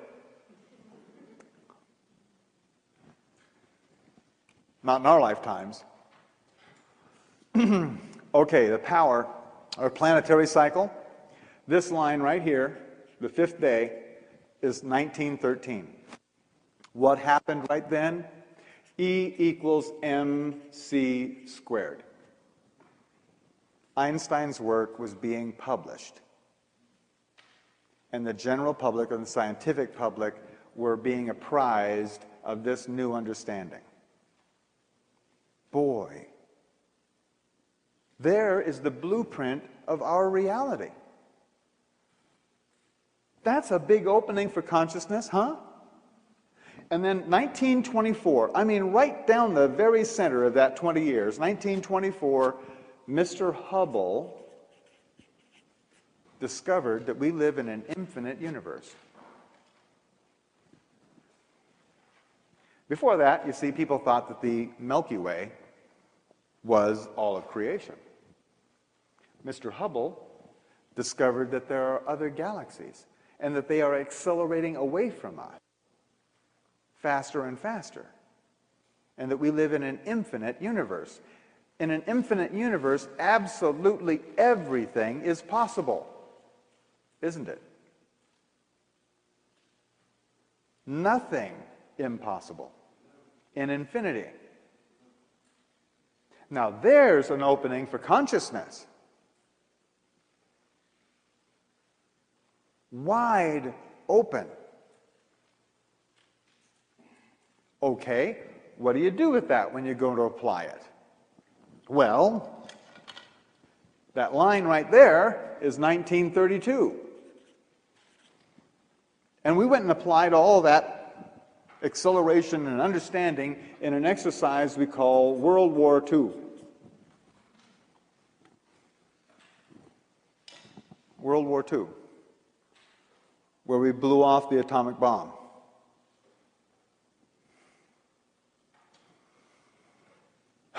And brought upon ourselves the weight of the responsibility that we could be the last.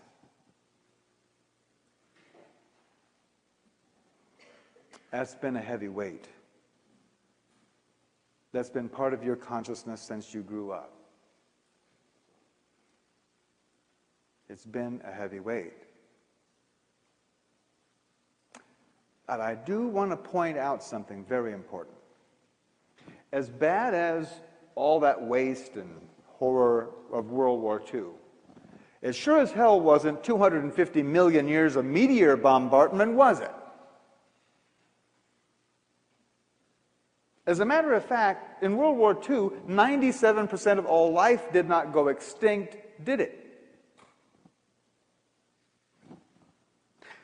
You know, some people worried about, when the bomb went off, that it would cause a nuclear winter.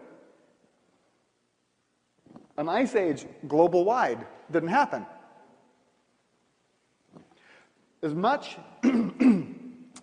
as Hitler hated the Jewish people, they did not go extinct like the Neanderthal, did they? And when the Third Reich fell, there wasn't 30 years of war that raged across Europe, like when Rome fell. In other words, folks, things are getting better.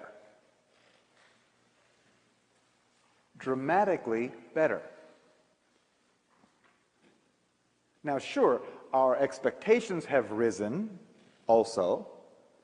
Like right now, animals have rights. Back here, you women didn't have any rights. You were animals. You were property. You understand? Things are getting better, dramatically better. And you should expect it to get even better. Go ahead.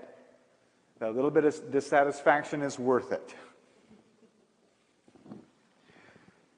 So this all is accelerating, going up. And it's going by stages. And it's getting faster and faster and faster. Now remember 2 million years ago, we picked up this tool called the mind? Well, we're going to have a little bit of problem with that thing. And I want to talk about that right now. The mind. The mind is a tool. And it's a tool that consciousness uses to distinguish similarities and differences between things. Okay?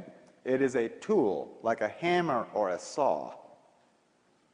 A carpenter doesn't think that he's his hammer. Well, not most of them. I know some guys that think they're their car, but that's not true. Some people think that they are their mind. Get over that right away. You are not your mind or any of your thoughts. If you do hold to that, you're going to be in big trouble, and I'm going to show you. See, the mind, you don't hear about this in school either. You especially don't hear about this kind of information. I took psychology classes, and no one in college ever talked to me about the flicker frequency. You ever heard of it? Flicker frequency?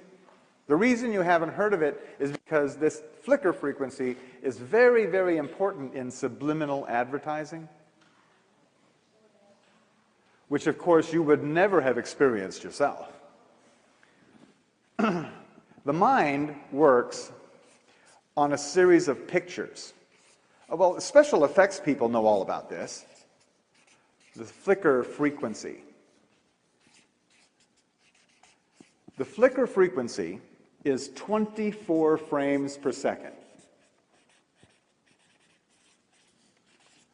That's how fast your mind works.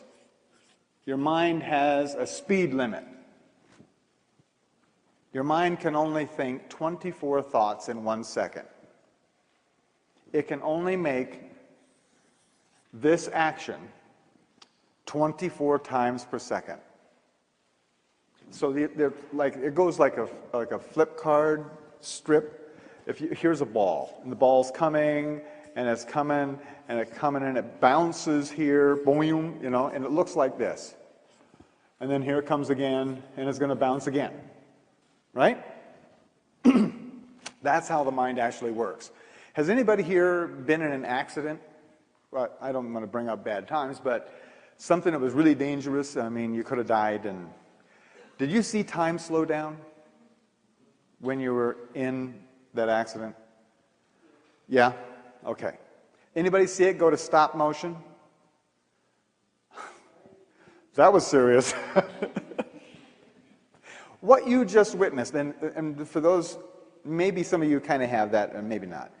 I'm telling you, and you guys, I'll bet you will confirm it, these were peak experiences in your life. You still clearly remember exactly what happened, don't you?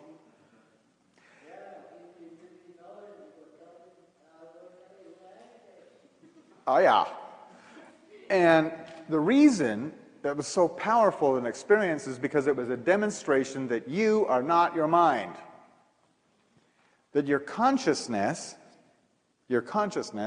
is not limited to how fast this thing works.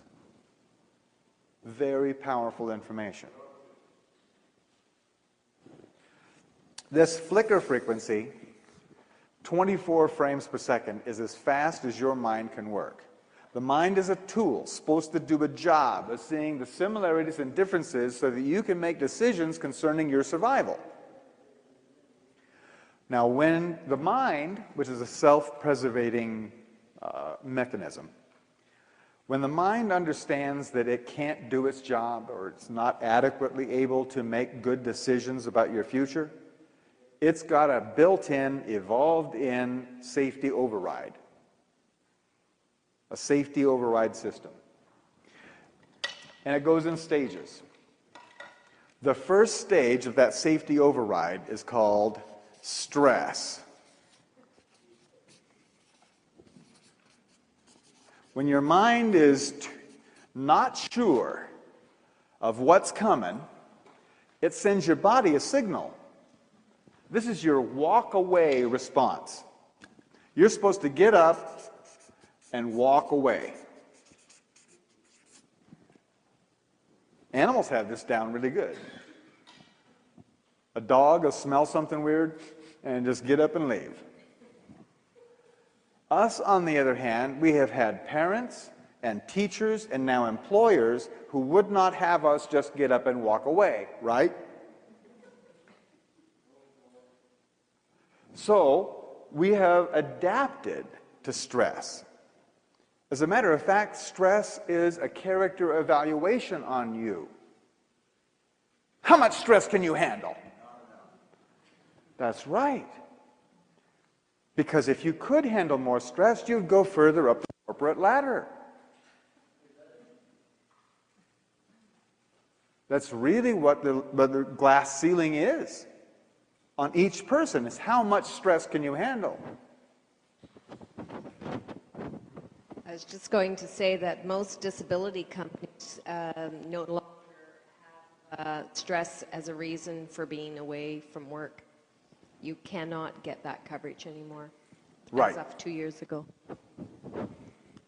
Meanwhile, doctors, the AMA proclaims that 80% of everything that goes wrong with your body begins with stress. Stress is such an epidemic proportion that all the benefits that used to be afforded to workers for stress have been cut off. Everybody's got stress. It's a pandemic. Now you guys kind of have a clue as to why. You know, if you make a telephone call, you're hooked up to computers that are making something like 4 to 5 billion decisions per second. Your mind is doing 24.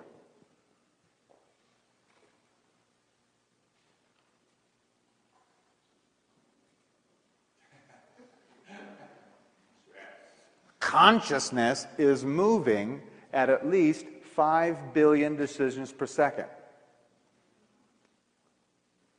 You understand that consciousness is as fast as you can realize? So now we're talking about nanoseconds, which is 1/1000th of a second. I mean, 100,000th of a second. Wow. Consciousness has just sped away from your mind. It used to be when this territory was settled, the people who settled it built everything in their house. From the foundation to the floor, to the windows, to the bunk bed, to the chairs, the tables, everything they built with their own hands, didn't they? Except maybe the pump and the skillet. Everything else, they built it. They had a certain amount of knowing about all of that. They knew about how to do it. Go ahead, go home and build a light bulb. That kind of thing is a source for stress. When your computer goes down, there's a whole lot that the mind doesn't know about. And it generates this stress. It's, like I said, it's a pandemic everywhere. Okay, so you're supposed to handle the stress. You're supposed to adapt to stress. And the stress builds. And we've just seen that this acceleration continues to accelerate, right? So what's next? If you don't handle the stress, then you go into this. The mind does this. It goes into the fight or flight. Now, here, all logic, this is suspended. There is no similarity or difference anymore. It's just a drop of adrenaline in your system, and the body is supposed to either run away or fight its way out to preserve your idea of survival. That's the mechanism. This, though, this fight or flight, this is desk rage. This is road rage. This is Columbine High School. This is terrorism. And all wars. That's what this is. And that is on the massive increase, isn't it? So what happens if you can't fight your way out, you can't run away? For instance, if you go and punch the boss in the nose, or your teacher, then you're going to end up in jail or at least out of a job, right? So if you can't fight your way out, you can't run away, what's left? This. Oh, I want bigger. There's one last-ditch effort on the part of the mind to survive this.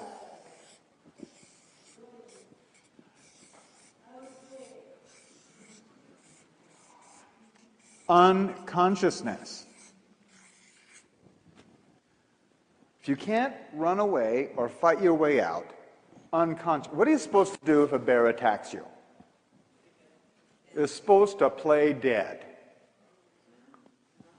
Maybe he'll only eat your arm.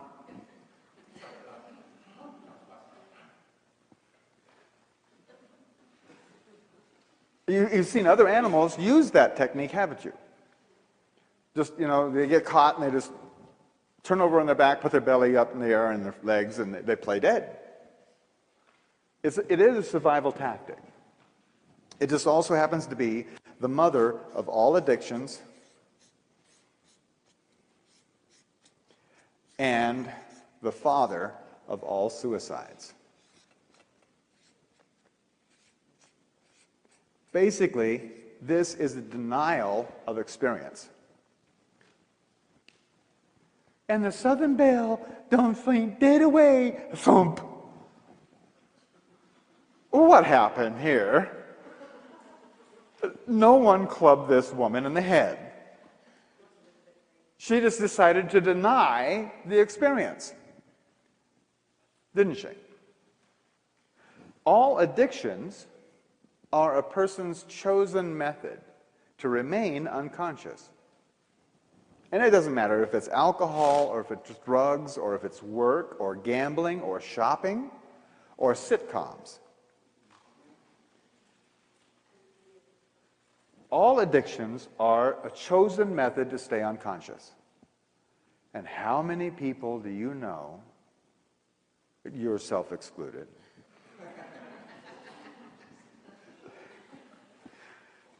are stuck in that sort of thing? A whole bunch of people, huh? Are you starting to get the impact of what this acceleration means? 400 years ago, people had lots of time to sit and ponder things. before they changed. In 400 years, you had lots of 24th of a second to work it out. But now, it's not that way, and it's going to get faster and faster on everybody you know, including yourself. This is a serious situation. This is why the world looks like it's going to pieces, because it is. The mind was not built for speed. It was evolved when things were going a lot slower. You know, trying to keep your mind up to speed is sort of like taking your donkey for a run behind the family station wagon at 75 miles an hour. It's just not pretty. But that's what's happening to everyone. And it's going to get even more dramatic in the future. Okay? So, we're going to replace a tape.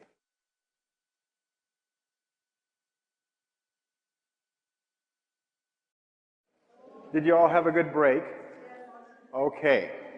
That was a really good time to do it, too, in the talk, actually. I would venture to guess that this is a bit different than you expected. Then we're going to talk about the Mayan calendar, and it's a bit. We're not talking about Indians in the pyramids. You know, we're talking about what is going on in our lives today and what's going to happen tomorrow. And we're going to go into, from this point on, how to resolve the situation that we've discovered. Okay? And how you can take this out to your friends and neighbors and help them to resolve it too. Because you want to have some company, don't you? So we've got this situation, and I think it's registering on you, isn't it? So now, it's pretty evident that we are all going to be going completely out of our minds.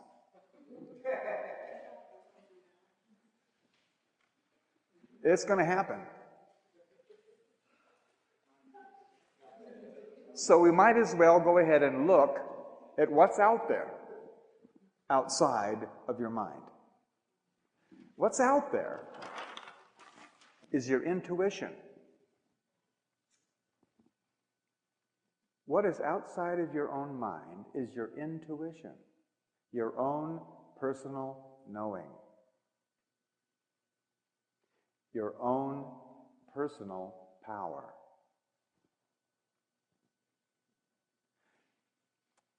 Intuition. This intuition, your own knowing, without having to rely on any outside information or evidence whatsoever, was made a death sentence by the Catholics during the Inquisition. They murdered over 4 million women for having intuition. Yes? Just for the record, I'd like to say that there was a news story came over the media within, I think, about the last week, where the Pope was asking for forgiveness what the Catholic Church had done during the Inquisition. Well, should we go ahead and forgive him? I think so. I have to know where all the bodies are buried. Where the what? The bodies are buried. Oh, they're gone. Those 4 million women, anybody who professed to know something without first producing the actual physical evidence on how they came to know it, was declared a witch. And they were burned and dragged and stabbed, and they were persecuted. And as a result, intuition went out of style. We just put it on the shelf. The Catholics knew what they were doing, because this is your personal power. It's your own power. And you know the law of supply and demand. If everybody's got power, then what's mine worth? If nobody's got power and I've got it, mine's worth a whole lot more. And that's what they were doing to everybody. And that caught on and has been brought forward to the situation we're in right now. And thank you, Pope, for asking for forgiveness. It's about time. Actually, it's perfect time, because we can now afford to forgive them, because there's a larger understanding of what has been going on over all this period. There is no fault here. There is a process. You know, Hitler, right here, was just doing his job. The Bushies right now, Bush and Rumsfeld, Ashcroft, all those guys, they're doing a great job. They really are. Anybody want their job? Go, guys. They are tearing down everything that the power structure stands for in record time.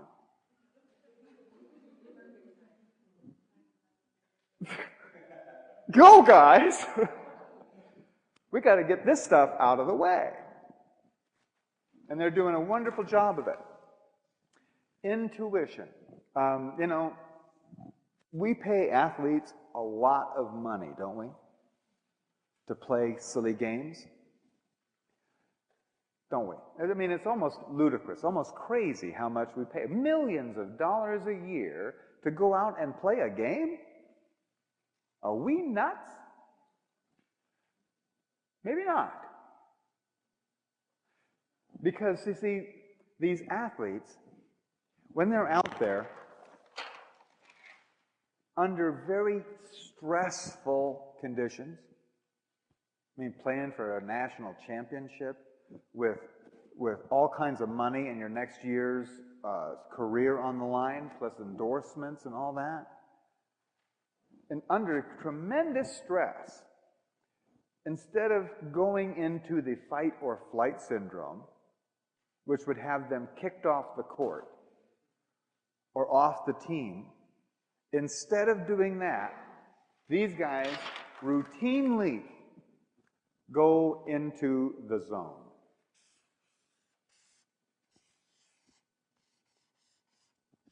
And they make the spectacular play.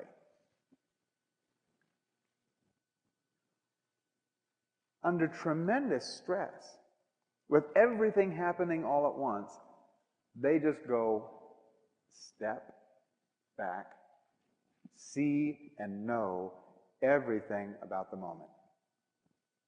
Have you read any of those interviews with the quarterbacks or the hockey players who see the play in slow motion? Have you heard about that? That's how they stay in the game.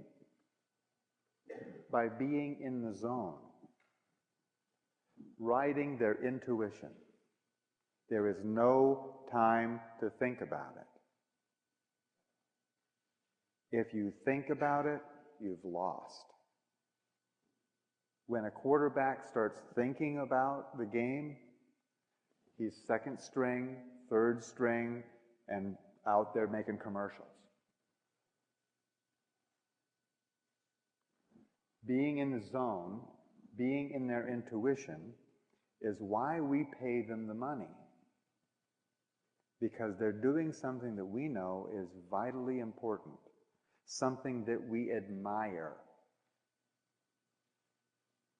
We admire it. That's why we pay for it. Those clothes that you're wearing, I'll bet at some time or another, you bought them. And the reason that you paid anything for it is because you admired that apparel.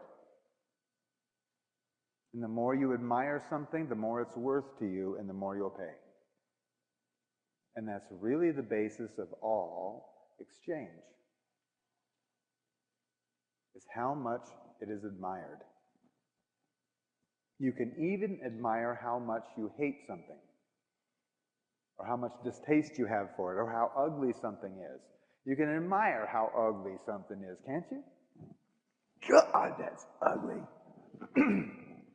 It's an amount of admiration. In fact, it's what beings exchange. Beings exchange admiration rather than money or thoughts or communication. They really exchange admiration between one another. You want to know where economy is moving to? It's moving away from money, isn't it? And it's moving into the exchange of admiration rather than physical goods. But this intuition, being in the zone, is very, very important. And since we're all going to be going out of our minds, oh, you'll still have one. You know? It's sort of like you still have, we still have bodies, you know? We're using those as a vehicle, you know? You'll still have a mind, and you can still add 2 and 2 and that kind of thing.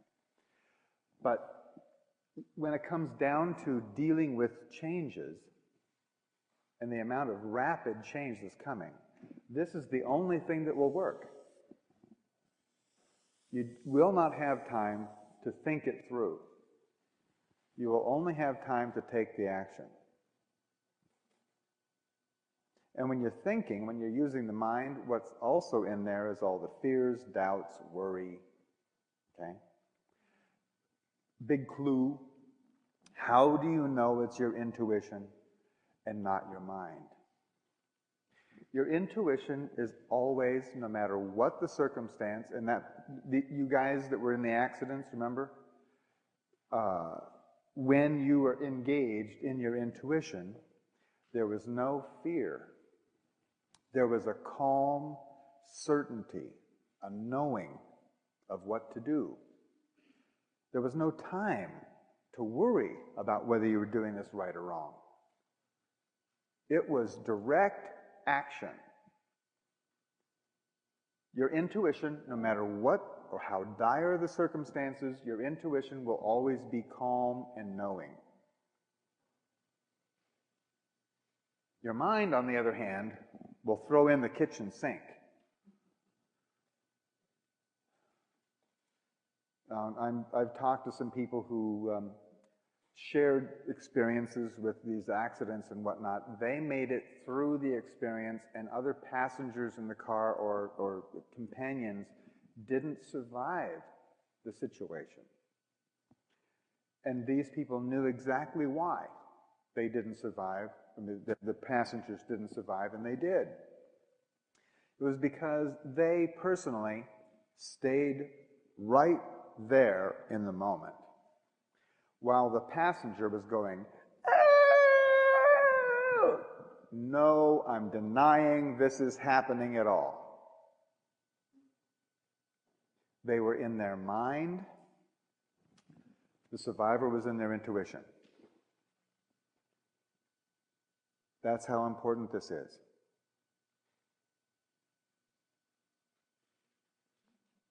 "9/11 is a big topic. 9/11, who survived, who didn't?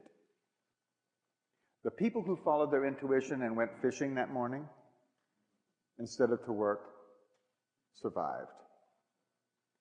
The people who got down out of the buildings when the first plane hit, and including in the second tower, the people who got out of the buildings, followed their intuition, took a break, went home, they survived. The people who got out of the buildings then heard the all clear, and their boss reminding them that they had customers on the West Coast that they should be selling stuff to, and then got back in the elevators and went back up into the buildings, didn't survive.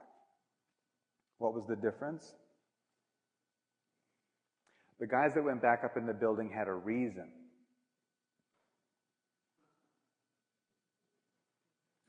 They had reasons for going back in the building. I got to make my mortgage payment. You know, the kids got to go to summer school. They had reasons. I would get fired if I didn't go back. They had reasons, and they were in their mind rather than following their intuition. Just some examples. But this is going to become more and more critical as we go forward from here. More and more critical. Now, next problem. How do you find your intuition, and how do you keep it tuned in? Because, of course, we've all had the experience, right? We've all had the experience of our intuition. Usually, it's fleeting. It's a little thing, and then it goes away. And then it's clouded with all this doubt about, was that even my own thought, or, you know, all that stuff, right? The mind just jumps right on you, and This mind thing is not your friend, friends. It's a parasitic, self-indulgent, self-preservation mechanism. It would rather be right than you be alive. The mind. You've probably had friends who denied that there was anything wrong with them because the mind said, that can't happen, that can't be there, nope, it's not right. They wouldn't go for treatment, let alone alternative treatment, and they're not here anymore. They were right until they actually kicked it.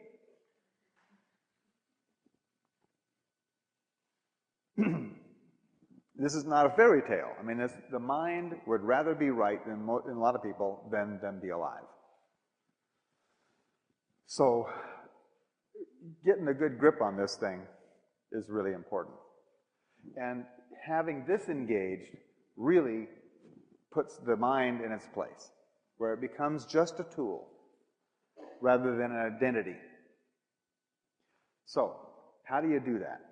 Well, intuition is your own personal knowing, right? And all knowing comes from a source. We don't have to give it a name even. It just comes from somewhere. And it comes in a flow, more or less. It's like there we go. We'll have this flow of creation. See, the source of this flow would necessarily be the source of all knowing, because all that happens is coming out, all that exists is coming this way. So, here we have your consciousness in this flow of event. Okay? Here we go. Like this. Oh boy, it's getting quicker and quicker and quicker and quicker and quicker. Your consciousness is oriented by time and place. In this flow. Have you noticed that when you have an intuitive moment, it seems like time doesn't go by at all? Until way later and you go, wow, where'd all the time go? But for that time, you were just being there. In one moment, just like it was a flow. Okay? This is the schematic of how this works. When you're in your intuition, you're centered in that flow of information. The trick is to stay there.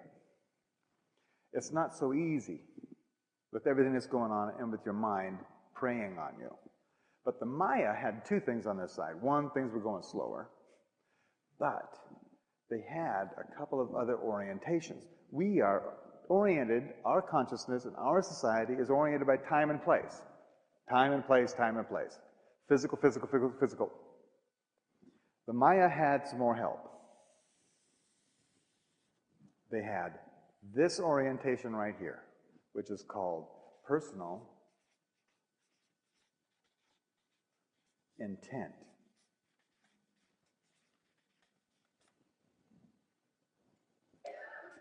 One through 13. Have you ever been someplace you didn't really intend to be? Like at school, or at work, or the middle of an argument? Did you feel centered? Or did you feel uncentered? Did you feel centered, or were you like off-center? Okay, me too. When I was someplace I didn't really intend to be, I felt off-center. But these guys knew their personal intent. They had that orientation. So it was easier for them to recognize when they were doing what they intended to do with this lifetime. That would help to keep you centered, wouldn't it? If you felt like, right away, if you felt like that wasn't happening, you'd get back onto what you were supposed to do. Okay? They also had this orientation, this major orientation right here, called the divine plan. In our civilization, there is no plan. It's been 16 billion years of happy little accidents that ended up with you sitting on that chair. That's the way our science looks at it. It might as well have been an explosion in a chemical factory that produced you here. There was no divine plan. These guys had a divine plan. They knew, and that there were 20 different aspects of creation. Like a dodecahedron, you know, the geometry figure, 20-sided figure. So this personal intent and this orientation to the divine plan, that is the recognition of your part in the divine plan, that produces a symbol in the Mayan civilization. This diagram right here has a name. It's called the 8-division sky place.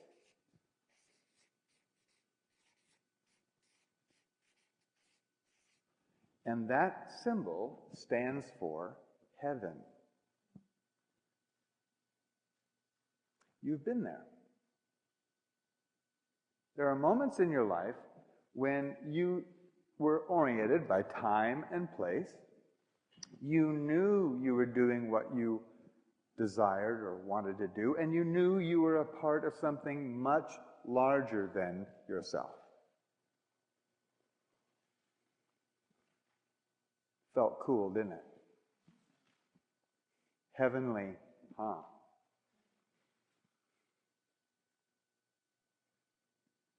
This is the importance of this calendar. The Mayan calendar was never about time. It was always about measuring and keeping track of the flow of creation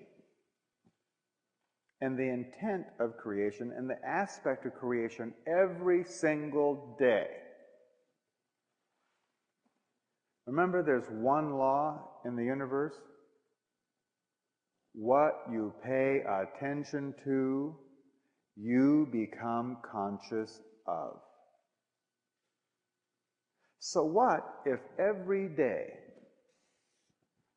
you were paying attention to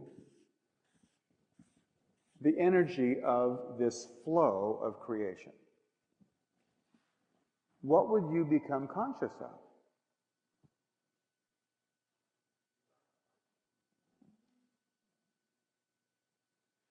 So, would it be easier to have your consciousness attuned to your intuition? Easier isn't all that good a word. It's automatic. Without any effort, without any thinking about it at all. And I mean no meditating, I mean no, just forget it. You look in the morning to see what the intent of creation is for that day. Then you go and you live your life. The Maya woke up every morning and celebrated the day for the purpose it served onto creation, and then went and lived their lives. Every day. You know what the word entrainment is? Entrainment is the automatic syncopation of life forms or even mechanical objects. Science doesn't have a real good explanation on why it happens, but they sure know it happens. One example is a baby and a mother, when they're nursing, the mother and the baby's heart go into rhythm. They beat at the same time. That's called entrainment. It's a natural matching up. It works for objects too. If you take cuckoo clocks in a clock shop, for instance, and you get them all ticking at different times, within a week or so, they'll all be ticking and talking at exactly the same time. It's called entrainment. And what this is a tool to entrain your consciousness to the flow of creation. 13 and 20. 13 and 20. And it goes 1 through 13, and it goes through these different aspects of creation, all 20 of them, and then starts again. So it's a weave of those two numbers. And you can go way into thinking about it, and it will do you no good whatsoever. It's only what you don't think about it, but end up just knowing from inside that does you any benefit. I know that sounds completely backwards from everything you were taught in school, but, well, we're not in school, are we? A side note, I mean, part of this is that consciousness, we've been talking about consciousness as the awareness of being aware, and we've been talking about the mind as a tool that consciousness uses to see the similarities and differences between things, right? Consciousness, overall, it has a job to do. Consciousness divides creation. It divides it. Have you ever noticed that when you are really conscious, you can see the veins in the leaf, or you can see the different colors on a butterfly's wings, or you can count the stars. But when you're upset, and maybe not so conscious, everything looks kind of the same. Have you ever noticed that? The more conscious you are, the more divisions there are in your experience. And the less conscious you are, the more prejudiced you are. Have you noticed that? Where everything and all the experiences or all the people look the same. The job of consciousness is to notice the differences. That's how you count your blessings. That's how you appreciate the experience. Is by looking and picking out the differences. So consciousness divides. And the Mayan calendar says that it divides by 13.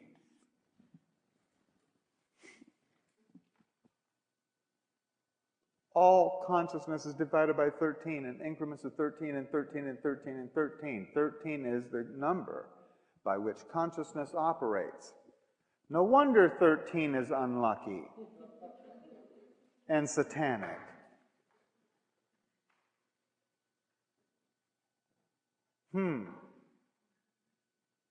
Well, creation has a job too. creation, I mean all of creation, multiplies.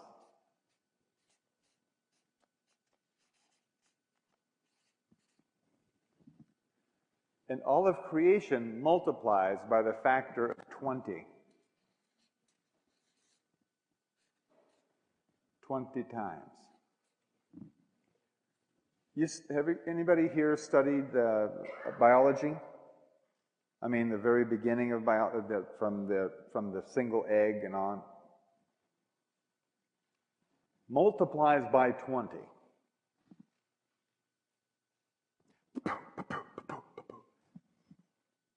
That's how you got so big. It's through multiplication of your own cells. And it does it in factors of 20. From top to bottom. Interesting, huh?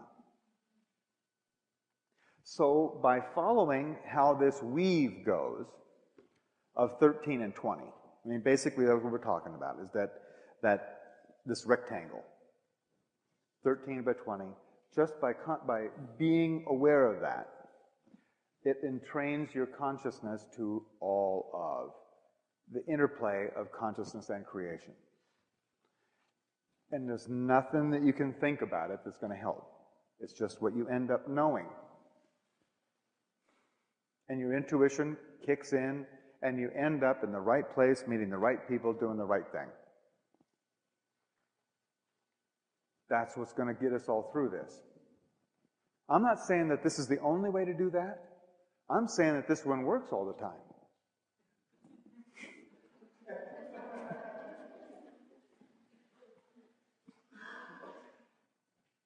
And that's why this is important. There is something else that I want to do, and I want to do it for the camera. I want to do a formula, because everybody desires this one thing. And you look at the basis of all desires. I mean, this has got to be the one that's the strongest. Everybody wants peace of mind, don't they? Peace of mind. Well, that's what, peace of mind's got a lot to do with intuition, doesn't it? Because when you have this, that's usually when this occurs. In fact, in order to have peace of mind, the only time you can possibly have peace of mind is when you are centered.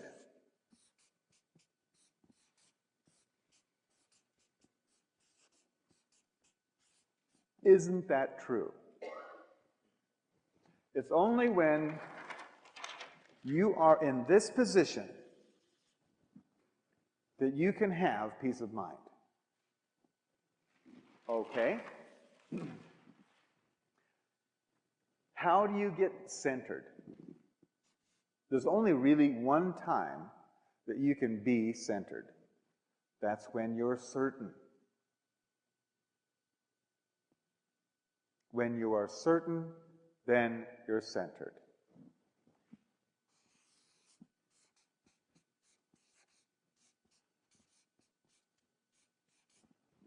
Okay, where does certainty come from? There's only one source for certainty: the recognition of patterns.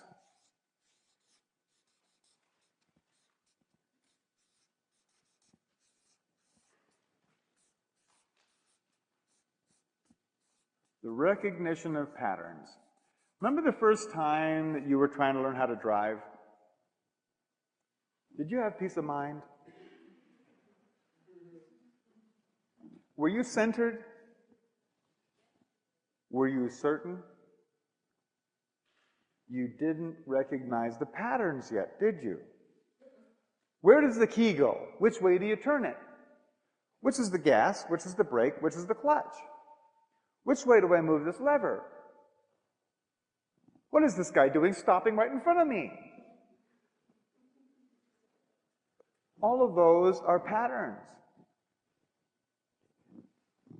Anybody taking dance lessons? Two-step, I did. Square dance, tango. The more you recognize the patterns, the more certain you get, the more centered you are on the dance floor. To where you have peace of mind dancing in front of your friends. Hundreds of people. It's what you've been doing your whole lives. In every case. To learn something, you're going to recognize the patterns, to become certain, become centered, and have peace of mind about that subject. Now we have the pattern that we can prove, so you can be certain. Of course, it takes your own. I got mine. I would, for the last 4 years, studied in depth all of this stuff. I have my own certainty about this pattern, centering and peace of mind about it. But it's now available. A pattern of the last 16.4 billion years of everything that's happened. And the fact that the pattern shows things are getting better and better. No matter what it looked like at the time, we are evolving. And the situation is getting better and better and better.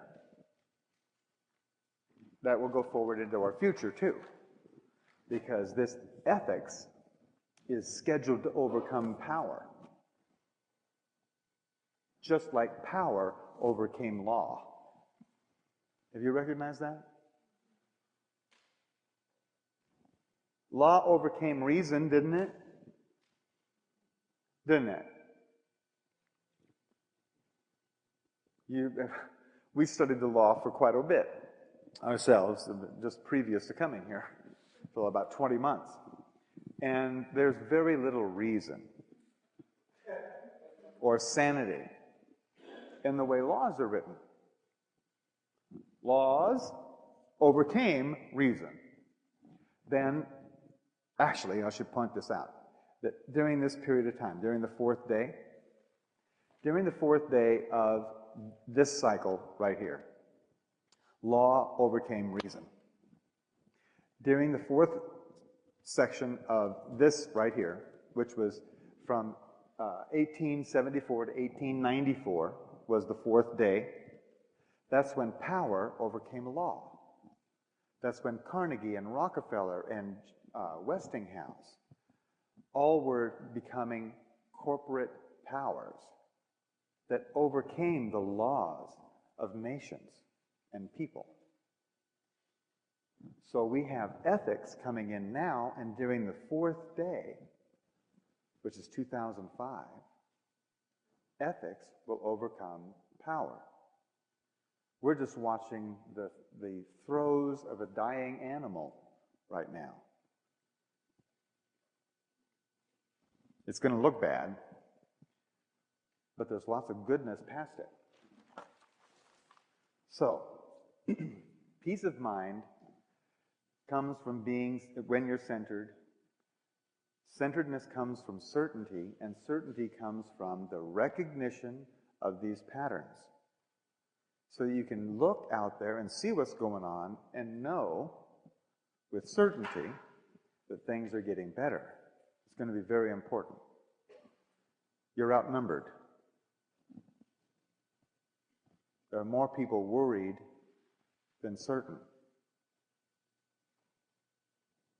There's more people afraid of the future than looking forward to it. That you know. You're outnumbered. So it's very important that you have this as down as you can get it. At our webpage, we have a webpage, and there on the webpage are articles and dates and places to look up data and match the dates so that you yourself can do the research. And don't rely on me or anybody else. It's your certainty you're looking for, not mine. Does that make sense? What? The website. Yeah. I'll just write it big on another piece. because I wanted to do something else there. Okay, here's the website. Of course, it's got the W's.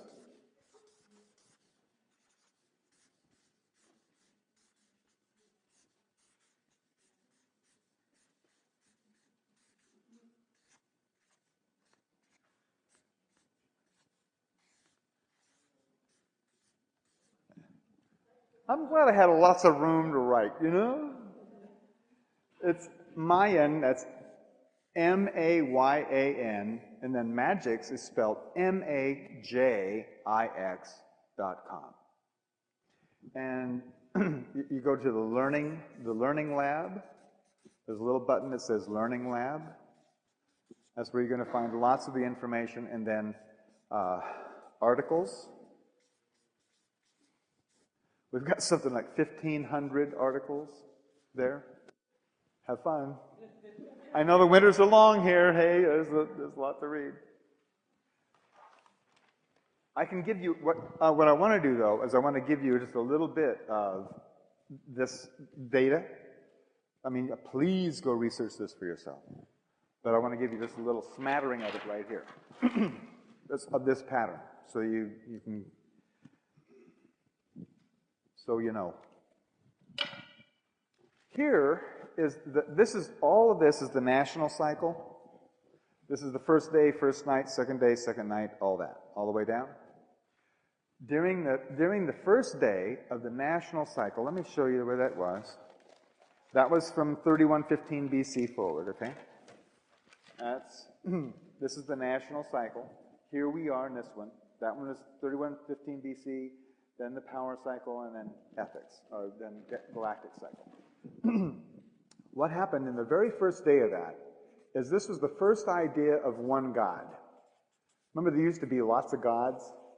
I mean, all the reasons, you know, there was a rock god, there was a tree god, there was a sky god, there was a... well, right here was the first idea that there was just one God in charge of everything, or created everything. During the first night, which is the application of that, Abraham moved to Canaan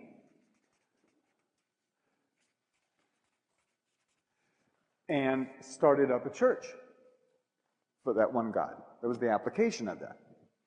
Then, down here, I'm going to skip a little bit. Down here, the third day is always, when the truth comes forward, comes busting forward during the third day. That third day of that cycle was when Moses received the 10 Commandments.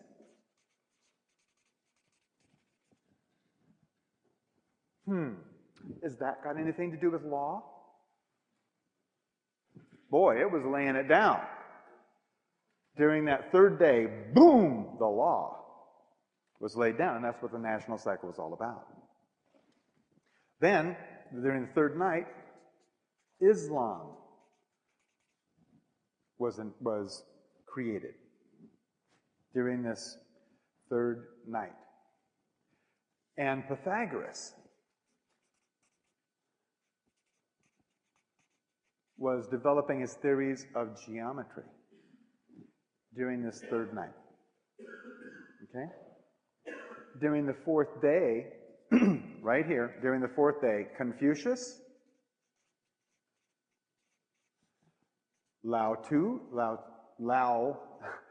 Tzu, which was a very important Chinese philosopher, Buddha,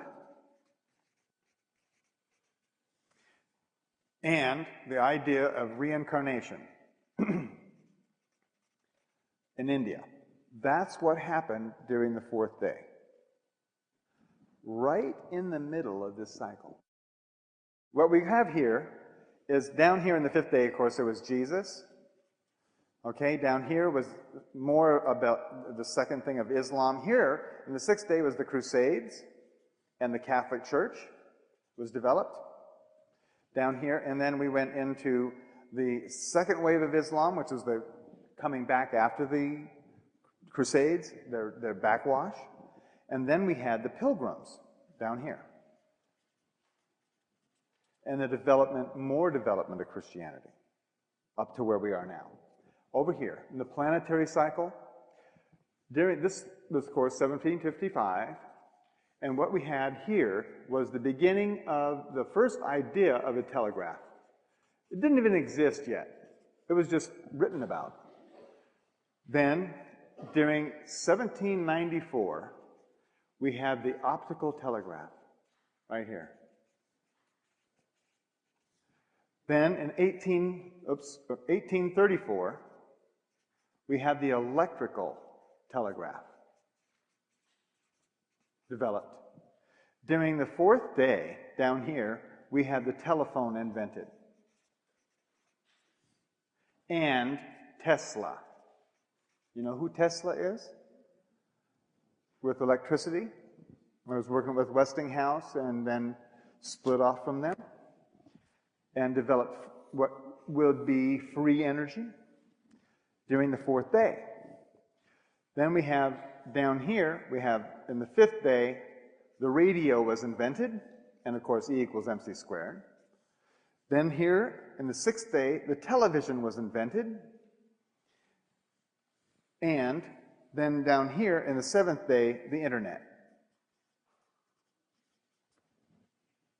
Okay? Now, let's go over here and look at the galactic. This is planetary. Here we are at the galactic. What are we going to see here? Well, in 1999, we saw Y2K, right? Then, during this first night, which was the very end of 99 into 2000, what we saw was the WFO riots, World Federation Organization, the consolidation of power was rebelled against during that period of time. There was, during the year of 2000, we had the display of polarity, that is, people in the streets backing away from the power organization. That's in the second night, 2001, we had 9/11. Pretty strong demonstration of the haves and have-nots. During the third day, which started in 2002, we had, also right here we had the financial collapse, the tech bubble burst right there. 2002, we had Enron. 2003, we have the rest of them. Plus, we have the scandal, let's just call it scandals, coming to light. In other words, during this third day, the truth started to flow out. The things weren't right. During the third night, it has been applied, hasn't it? People are going to jail. People who were caught then are going to jail now. What people were finding out about the economy and how rickety it is, now, during this third night, the economy is failing. The money supply is, well, there's over money supply, which means that your dollar is worth less and worthless and worthless and worthless. And all that is coming forward right now. Right now. Preparing to sweep the field clear for the fourth day. Remember, the fourth day here, all this philosophy was developed here.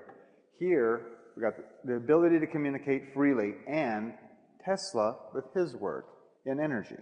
What we're looking at right here is the exposure of free energy for everyone. This, during the fourth night, is when it will become applied worldwide. What is the discrepancy between the rich and the poor? How much power they have available. how much energy they have at their disposal. That is the only thing. Without enough energy available to everyone, you can manufacture lack of anything. You can manufacture a lack of water, of food, of transportation, easily, just by regulating the amount of energy they have. Here, that ends. In the fourth day, which is, it starts November 28th, 2005. Almost the end of 2005, November, is when that starts, and runs through 2006. Here we have 2007, I'll just write it that way. 2007 is the fifth day. Now here we had Jesus, here we had E equals MC squared. Here, what you suppose is going to happen? Don't you suppose maybe a blend of the two? The fact that you are divine and that everything is possible.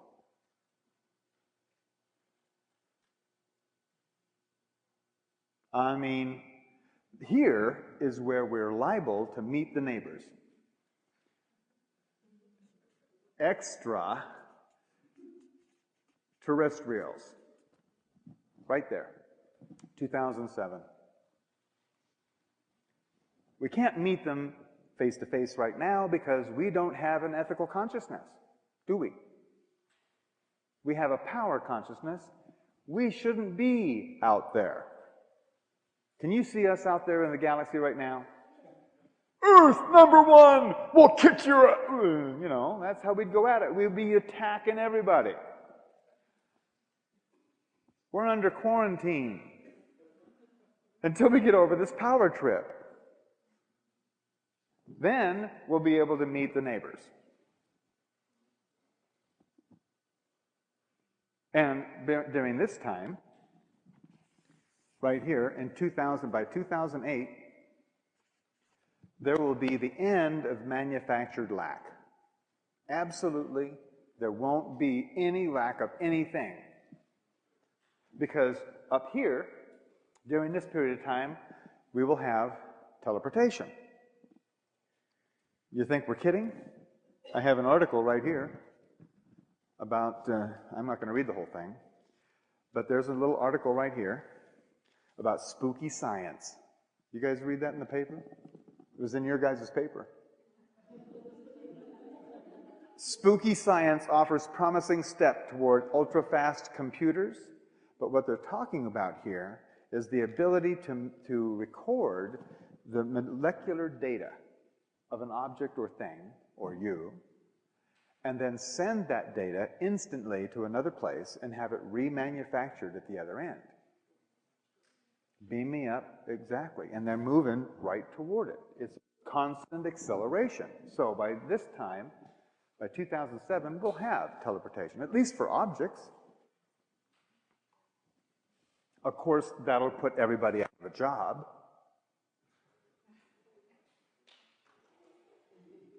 Yeah. I mean, everybody, most of you guys have something to do with the delivery of goods or services. It's instant delivery. And if you can take a recording and send it once, why not be able to send it 1,000 times to different places, all at the same time? So where's the fall of the financial world? Right now. Now. This, third night. Right here. The question is, when is the falling of the financial world? Right now. The dollar and the Canadian dollar, the loonie and the toonies are absolutely worthless. They're worth nothing. They're not worth they're taking up space in your pocket. So what's going to replace it in the new world then? Only admiration. Yeah. Then, I'm going to go on just a little bit. 2009 will be a time of getting used to bliss. It's going to take some practice. We've been so involved in everything going wrong that we're going to have to get used to being able to create things going right. It's going to be like learning to walk or live all over again. And this all leads toward what we were talking about right here, October 28th, 2011.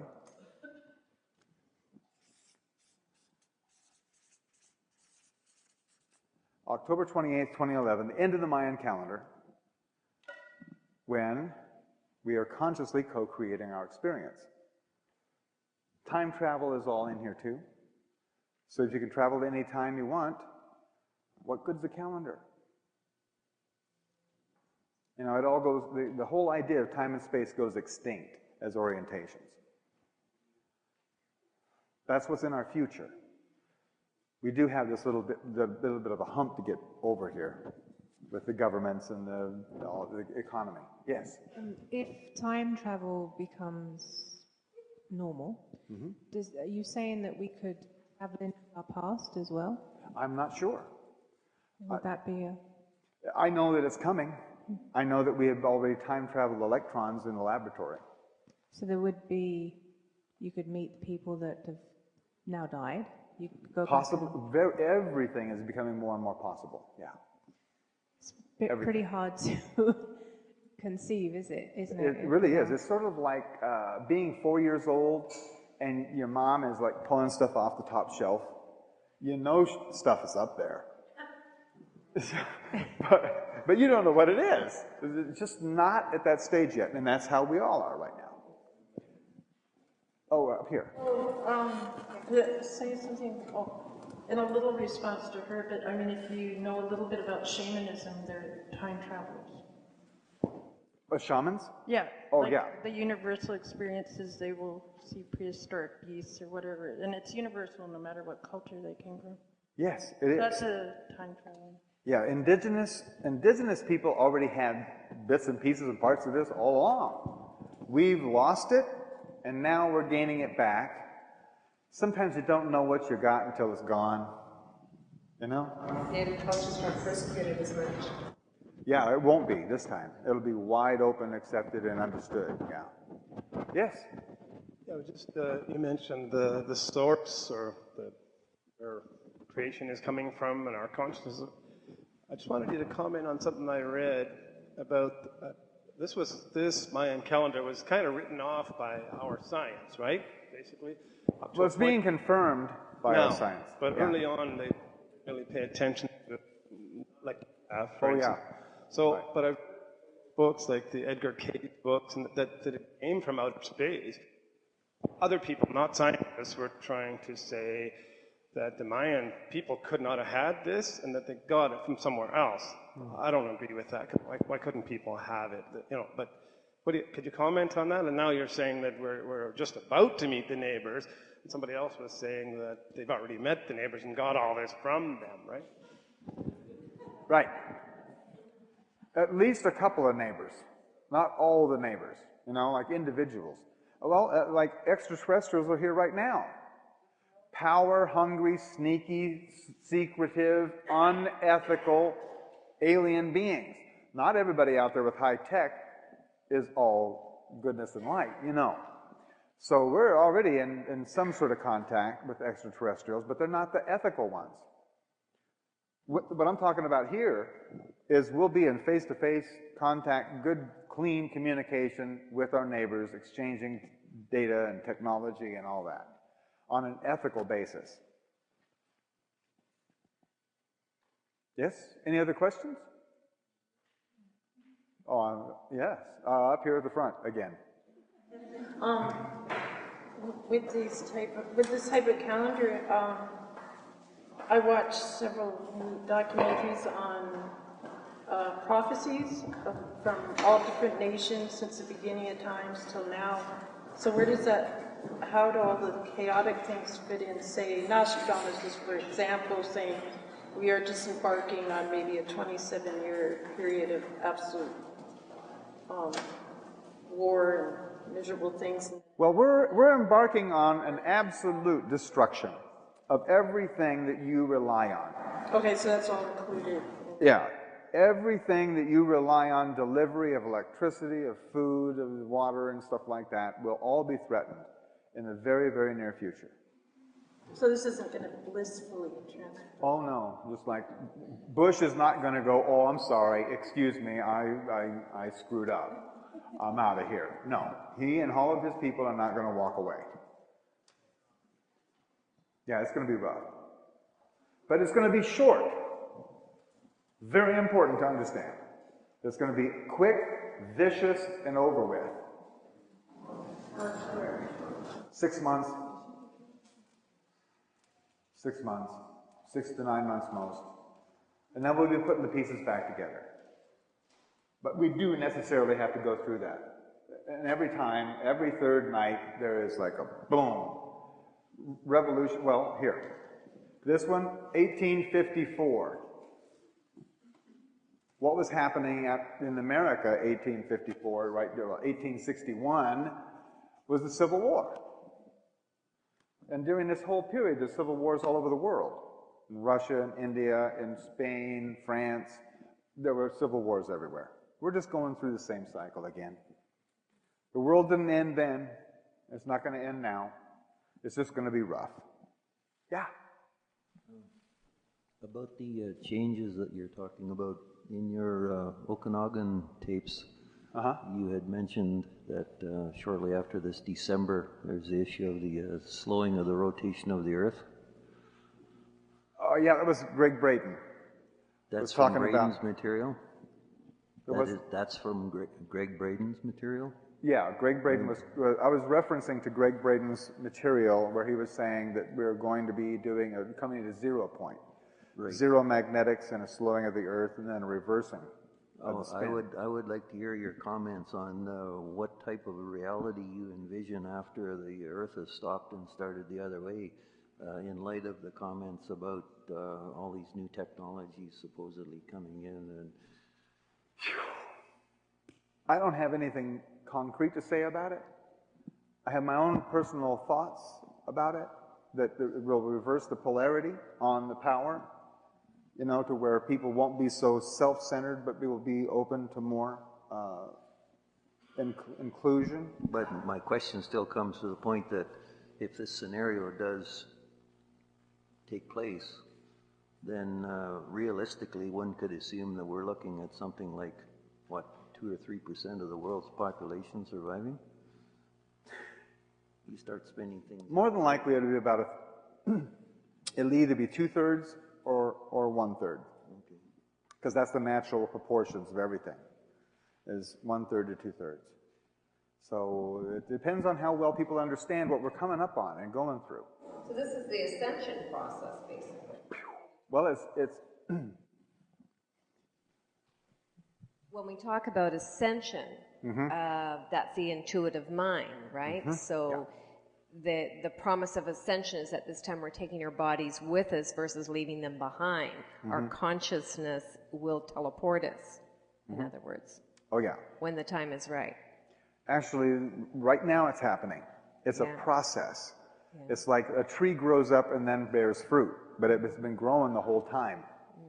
You see, we're growing very rapidly right now. Do you think it's a possibility that those that aren't ready would be teleported to another place, or is Earth going to stay Earth? It's very possible that aliens not so ethical will very soon show up in the skies and start teleporting people, you know, beaming them up and shipping them wherever. I mean, it's much more is possible now than ever before. Like all kinds of goodness and badness all at the same time. All the science fiction shows that you've ever seen, those possibilities are more there. Because more is happening in less time. What exactly is going to happen, nobody exactly knows. Other than, we're going to call an end to this talk. That is predicted. I'm getting hungry, and I bet you guys are too.